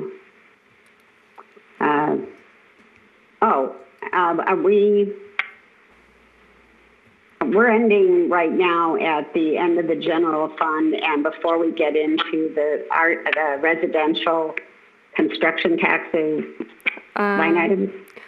So I wasn't going to discuss the residential construction tax. I was going to go into the proprietary funds.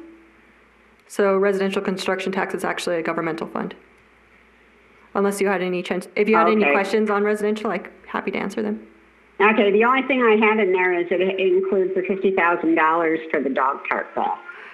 So to be more transparent and to keep money where it's supposed to be, we moved all CIP projects that are being funded through RDA or residential construction tax to stay in their fund. So that $50,000 that's going to be spent on that residential construction tax, the purchase orders are going to hit that line item. So in case there's any money left, it's going to stay in residential construction tax. It won't go to special projects. Okay. Because I know there was an issue of talking with the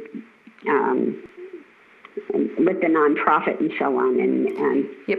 wondered why that was still in there. So if that project does not go through, it's currently in our list, though, the money would stay in the residential construction tax. It wouldn't go anywhere. Okay. That's and that's it. That's all I have for now. I will let you know if I come across any of the other markings that I made in there. Thank you. Councilwoman Hoskins, any questions or comments? Yeah, I think we touched on this a little bit, but in technology, it went up 139,000, and I wondered if this is part of the professional, technical, and maintenance. Are these part of a contract or? Typically, technical usually has to do with studies. So, yes, and then they had us move. Oh my goodness, I'm trying to think what department it is. They wanted more. I want to say it was community development. Or maybe it was fire. They wanted more visibility to one of their contractors that they hired out, and they requested to move it to technical from professional. Okay. You're probably going to get into this, but I'll ask this question while I have a chance. The property tax reduction of 40%, I'm wondering why we would have that, because the reevaluation would not probably hit prior to the tax bills coming out. So the reason we have that is because over the hill, they have a lot of commercial real estate, and they are doing 40% property tax cut. And this was worst case scenario. So we just used their same. Boulder City for property taxes probably won't be hit at 40% because it would be, we don't have as much commercial real estate that could be reassessed. That's going to hit over the hill, such as casinos. But also with that being said, we originally did our room tax at only 40%, and we're thinking that's going to be more like 65. So that's on the same tax line. It's going to probably increase possibly slightly before we present our final budget, but because of the moving property taxes probably up a little bit from 40%, because it probably won't happen in Boulder City that low, but our room tax definitely will go lower than 40%. It's almost a wash. And I would point out too that with regard to that property tax, and I know, they're looking at big write-downs for strip properties, downtown properties. In the Great Recession, I believe Boulder City had the second highest drop in property values of any zip code in Clark County.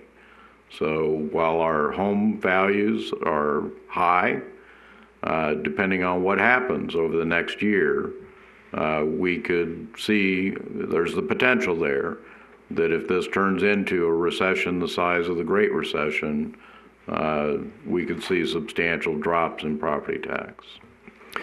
I also want to make sure that we clarify, Mayor, that the revenues from property taxes as it relates to the total pie of revenues that we receive is approximately 2.4. Yeah, the combined taxes are 2.4, so with room tax and property tax, yeah. Right. And so the impact of a potential 40% revenue drop is about how much? So we actually were very conservative in our property tax revenue, even though it was going to be 2.3, but we were projecting, we had it still in budget at only 1.7. So moving our 40% down, we moved it down to $1 million, like just over $1 million in property taxes. So what's being presented today is really worst case scenario. So it probably could be increased like 200,000, but it's compared to the rest of our revenue, which is our C-tax, taking the big hit. We would rather plan for the worst and hope for the best. So this is a very conservative budget. Councilwoman Hoskins, any other questions or comments? Well, thank you for that explanation on that. The only other question I have right now would be the building permits. The revenue increased like 53%. I'm just wondering if that's realistic. So it's going to come new homes or what? Well, we do have the second phase or third phase of new homes coming, and that also includes solar permits. So there's different building permits in there. Okay, thank you. That's it for now. Okay, any other questions or comments? All right, if you'd like to go to the next section.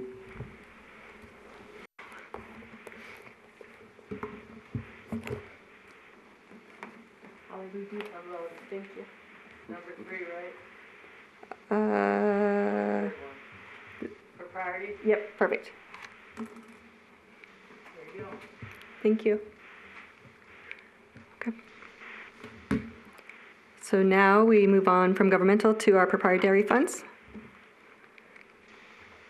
So again, just like with the governmental funds, our goals of today's meeting is to make sure you guys have a clear understanding of the city's financial position for our enterprise funds, to have council's endorsement of our recommendations of how we're going to balance the fiscal year 21 budget, and then we'll be able to bring the final budget to you on May 26th for approval. Okay, so changes since our last meeting in March. There's been COVID-19 revenue reductions and the mediations we've been doing to offset these reductions. So utilities is actually not going to be hit as hard as the general fund or the airport. With COVID-19, people still need electricity. They still need water. Where they are going to see a loss of revenue is in interest revenue and penalties, and also the infrastructure sales tax. So the infrastructure sales tax was about $1 million that was going into the water fund that could be used for capital projects or for debt. At a 40% reduction, it'd be down to $600,000. And to mitigate this, we currently have a hiring freeze for utilities, and we also reduced the utilities maintenance budget by 20%. So the airport, due to COVID-19 and no one being able to fly, they're expected significant losses. The commercial ground lease loss is about $400,000, and their total projected loss for next year is about $743,000, which is a significant portion of their revenue. Do you have what their revenue for last year was? It's about $800,000, so it's like a 90% drop in revenue. Okay. So we're not talking the 40% projection that we're looking elsewhere. And this is also a projection that the companies that have leases down there that owe money to the city are just not going to pay the city. At this point, they've responded that they're expecting a 20%, having the revenue of 20% that they had this year. So they're just looking at contracts and things like that. They won't have the funding. Well, we need to look at that down the road. You know, with any company, hard times need to be planned on or should be planned on. The burden falling onto the residents of Boulder City from operations out there, because that's what we're talking about. I don't believe we have reserves that would make up for that within that proprietary fund. So the airport has the emergency capital reserve of $250,000, do have their 20% operating budget, but there's going to be a silver lining. So the airport is the only part of the city that has received a grant from the CARES Act. So they've been awarded almost $2.7 million in grant money, and this will offset their loss of revenue next year. So even though their loss of revenue is over $700,000, they have the CARES Act to help offset that, as long as they agree to keep 90% of their staff. So if they started letting people go, they would lose that money. Okay. Thank you. And then this is just, the CARES Act has granted the airport $2.7 million to assist in their loss. Okay, and that brings us back to our budget adoption schedule. Again, on the 14th of April, I sent our tentative budget off to the state. Just to recap with that, we did the same as every other jurisdiction. We kept our tentative budget as is, as COVID-19 didn't happen, and we're going to reflect in our final budget the impacts of it. And that's what other jurisdictions are doing. So in discussing with them, was our same way of doing things. But today's the 22nd, this is our final work session. So by May 19th, I have to have the agenda packet ready for the May 26th meeting. So hopefully the final budget will be approved on that council meeting, and then I'll mail it to the state on June 1st. All right. With regard to utilities, we're still showing depreciation as an expense against revenues. I guess I haven't made it clear enough that I have an issue with that. And I think I have made it clear, but we keep showing that. At our last session, I had asked to be provided the reference within the governmental accounting standards and didn't receive that. The depreciation has actually gone up. It had been 1 million, now I think it's 1.3 million among the funds. In the comprehensive annual financial report last year, and at the presentation by the accounting firm, it was discussed that that does not appear to be a proper way of accounting for depreciation within the utility fund. So clearly, I'm being ignored. And as far as my request for what those standards are. So I'm going to make that request one more time, that if something is being relied on and it's against all of the other information that I've gotten from any other source, I would like to know what it is that's being relied on. Okay. So that's my request for that. With regard to the electric fund, it's showing an increase of $400,000 in revenue being projected. Where is that $400,000 coming from? Where is the electric fund for? That was a projection before COVID of just reviewing current,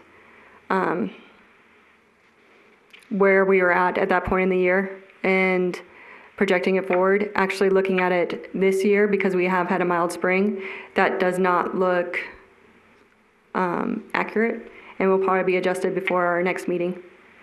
Okay, and what I want to ensure is the intent was last December, November, December, we removed all of the automatic rate increases. And I just want to make sure that this then was just anticipated additional energy use. It was, and it was just because when we were comparing the prior year, it looked like we had underestimated. But looking at seasonal, like this season being rather mild, that we probably should have kept it at the lower number. Okay. And in the water fund, I'll be honest with you, I couldn't figure out what happened to the numbers in the water fund. They seem to move around substantially within the fund. What happened to the water fund? So since our first meeting for utilities, I did move depreciation down to the bottom, so it wouldn't be in the revenue expenses. The one thing that changed in the water fund was the revenue from the sales tax went down significantly. And then the other thing would just I know what it is. So there's a hiring freeze, and there's an employee that gets paid out of both water and wastewater. And with that hiring freeze, it reduces their salaries line. So their expenses went down because of the hiring freeze, and their revenues went down because of the sales tax. Okay.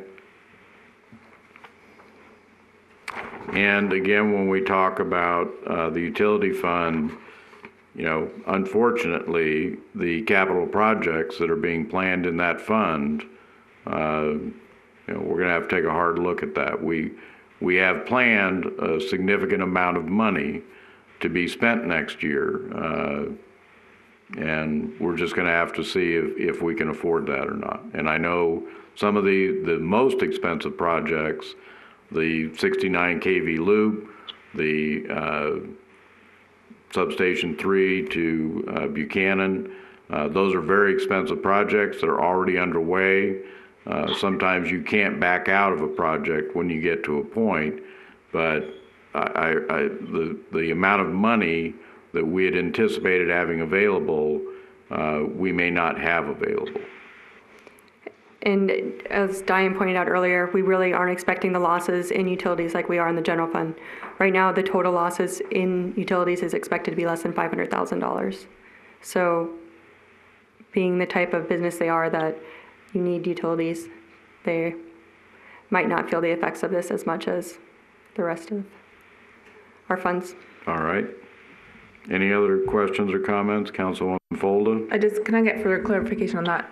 Even though for utilities with the $500,000 expected lost revenue, is there money in that fund to cover that, or would that need to come from the general fund? It won't come from the general fund. There's money in the utilities to cover it. They all had a fund balance. Councilman Adams?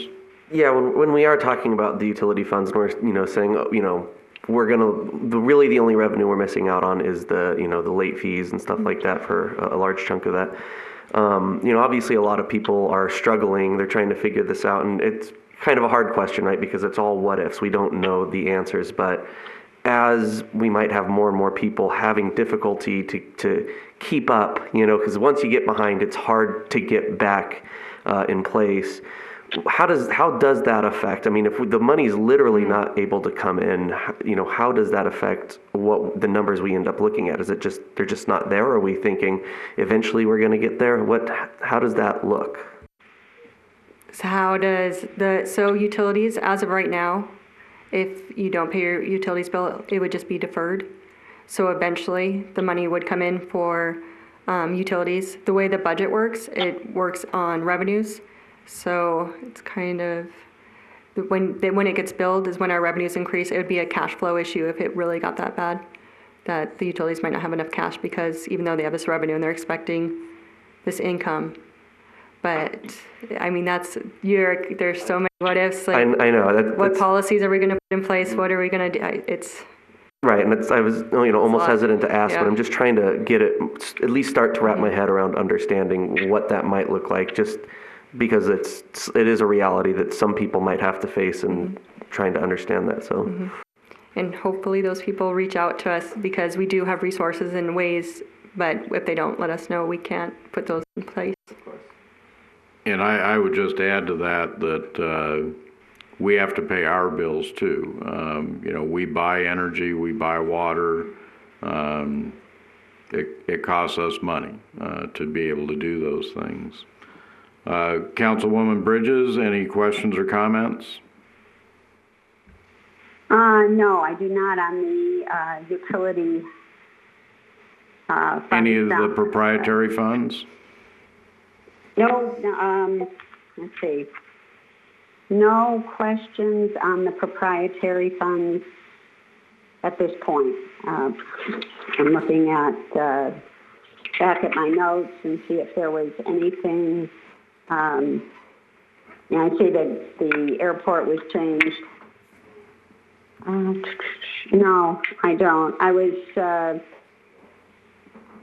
trying to get some information earlier about the quantity of requests to nonprofit for assistance with utilities, and it seems like people are holding off requesting. I was curious what, at this point, the percentage of accounts in arrears where people have not paid their electric bill or their utility bill yet.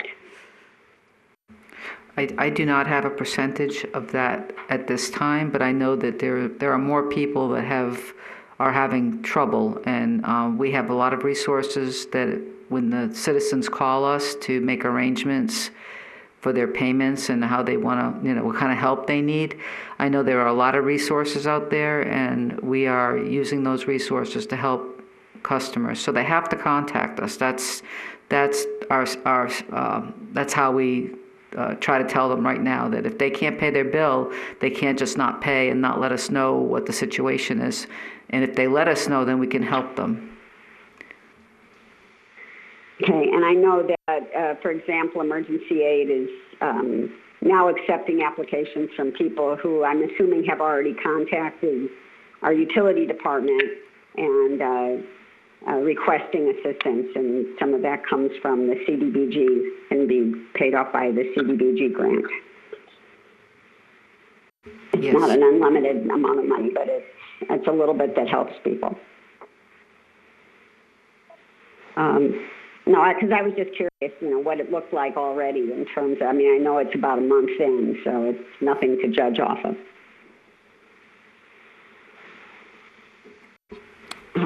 No, that's it for right now. Thank you. Councilwoman Hoskins? No, I think you've covered about everything, Mayor. Thank you. Thank you. Okay. Would you mind bringing my PowerPoint back up? I'm honest. I have to switch because that's on a different PowerPoint.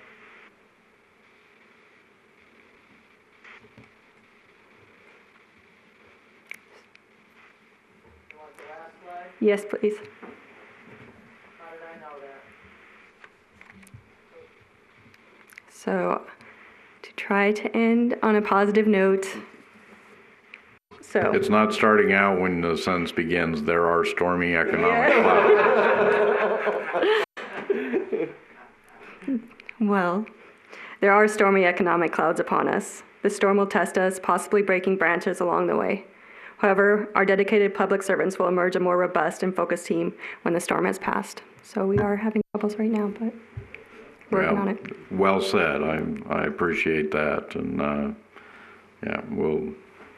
I'm sure we'll work through it together, but we'll see how difficult it's going to be. Yes. Thank you. Thank you.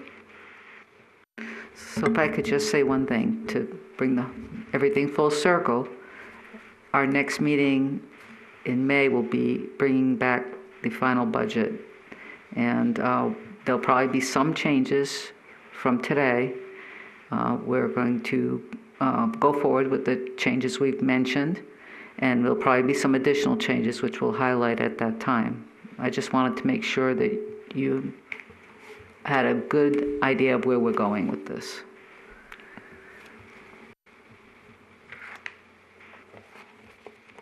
Okay.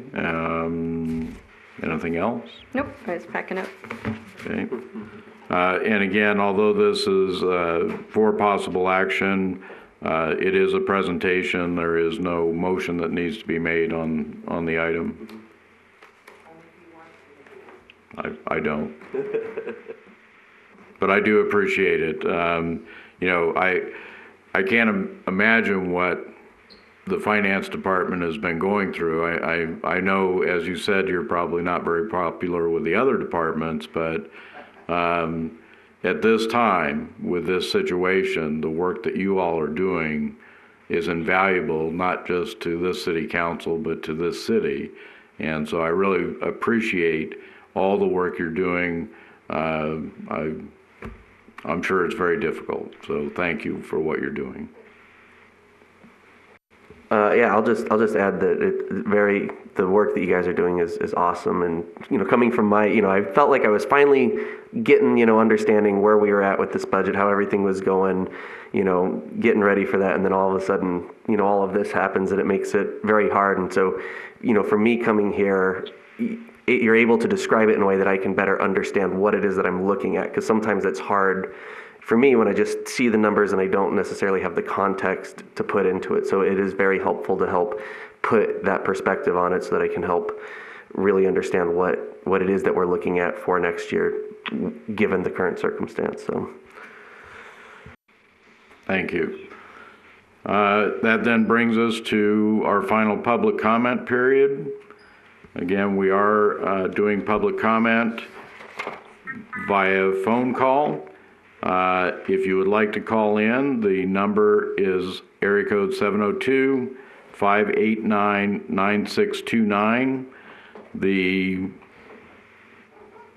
public comment during this period can be on any issue that you wish and will be limited to the standard 5 minutes. So again, anyone wishing to call, the number is 702-589-9629.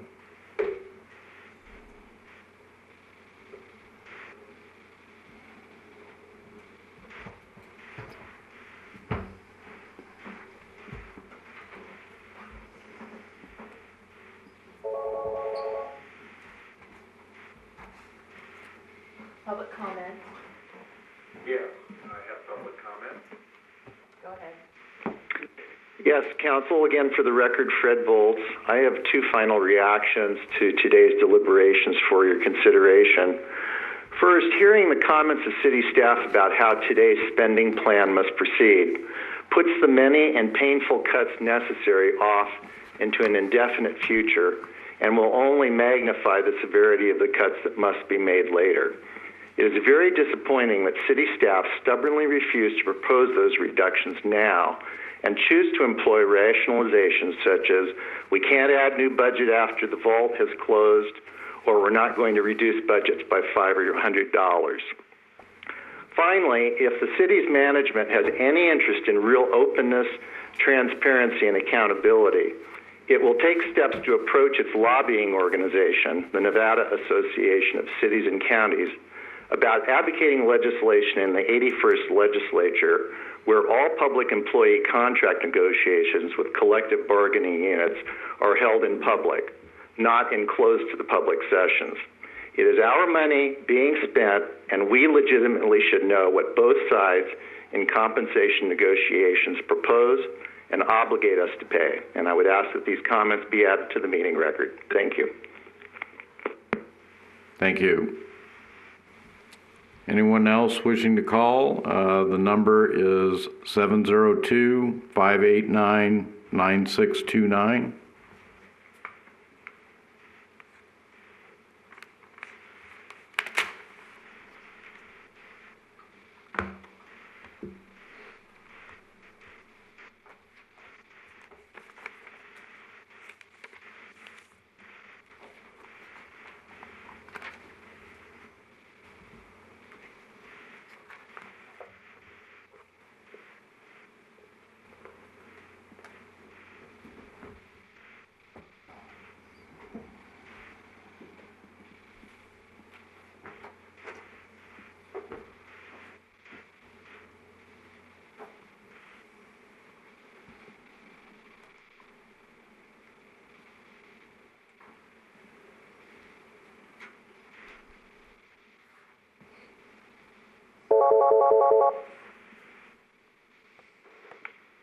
Public comment. Yes, I'd like to comment. Go ahead. All right, this is Judy DeShane. I have the budget meeting was interesting today. I have to agree with Mr. Volz about knowing what we, the citizens, are obligated to under these contracts, and it would be nice to know what we're obligated to pay staff increases each year too. We used to get it, but for the last 2 years we haven't. The other thing I just want to comment that my experience has been that if we budget, if something's in the budget at a certain amount, staff always manages to spend that amount. It never just sits there or gets cut back. So what's in the budget, people seem to think if it's budgeted, you just can go ahead and spend it. So I would think that it'd be best to lower the budget if necessary. Thank you. Thank you. Again, anyone wishing to speak in public comment, the number is 702-589-9629.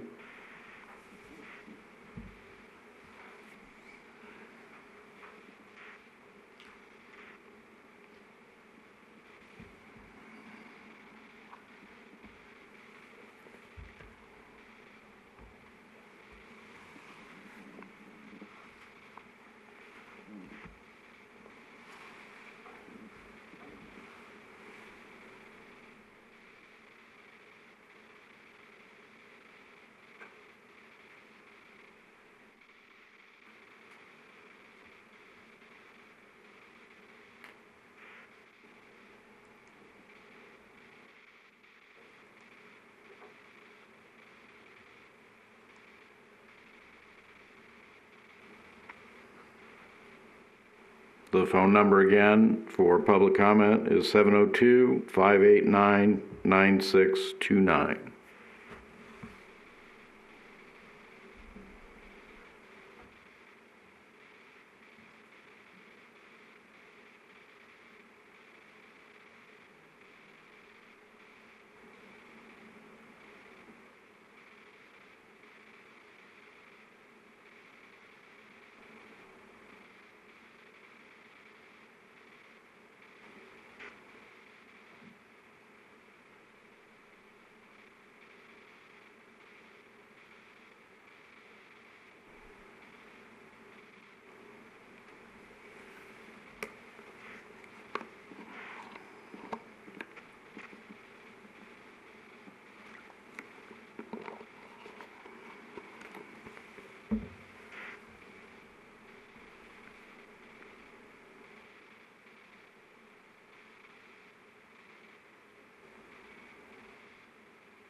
All right, hearing no others then, we will close public comment and adjourn the meeting. Again, thank you everyone who made the presentations.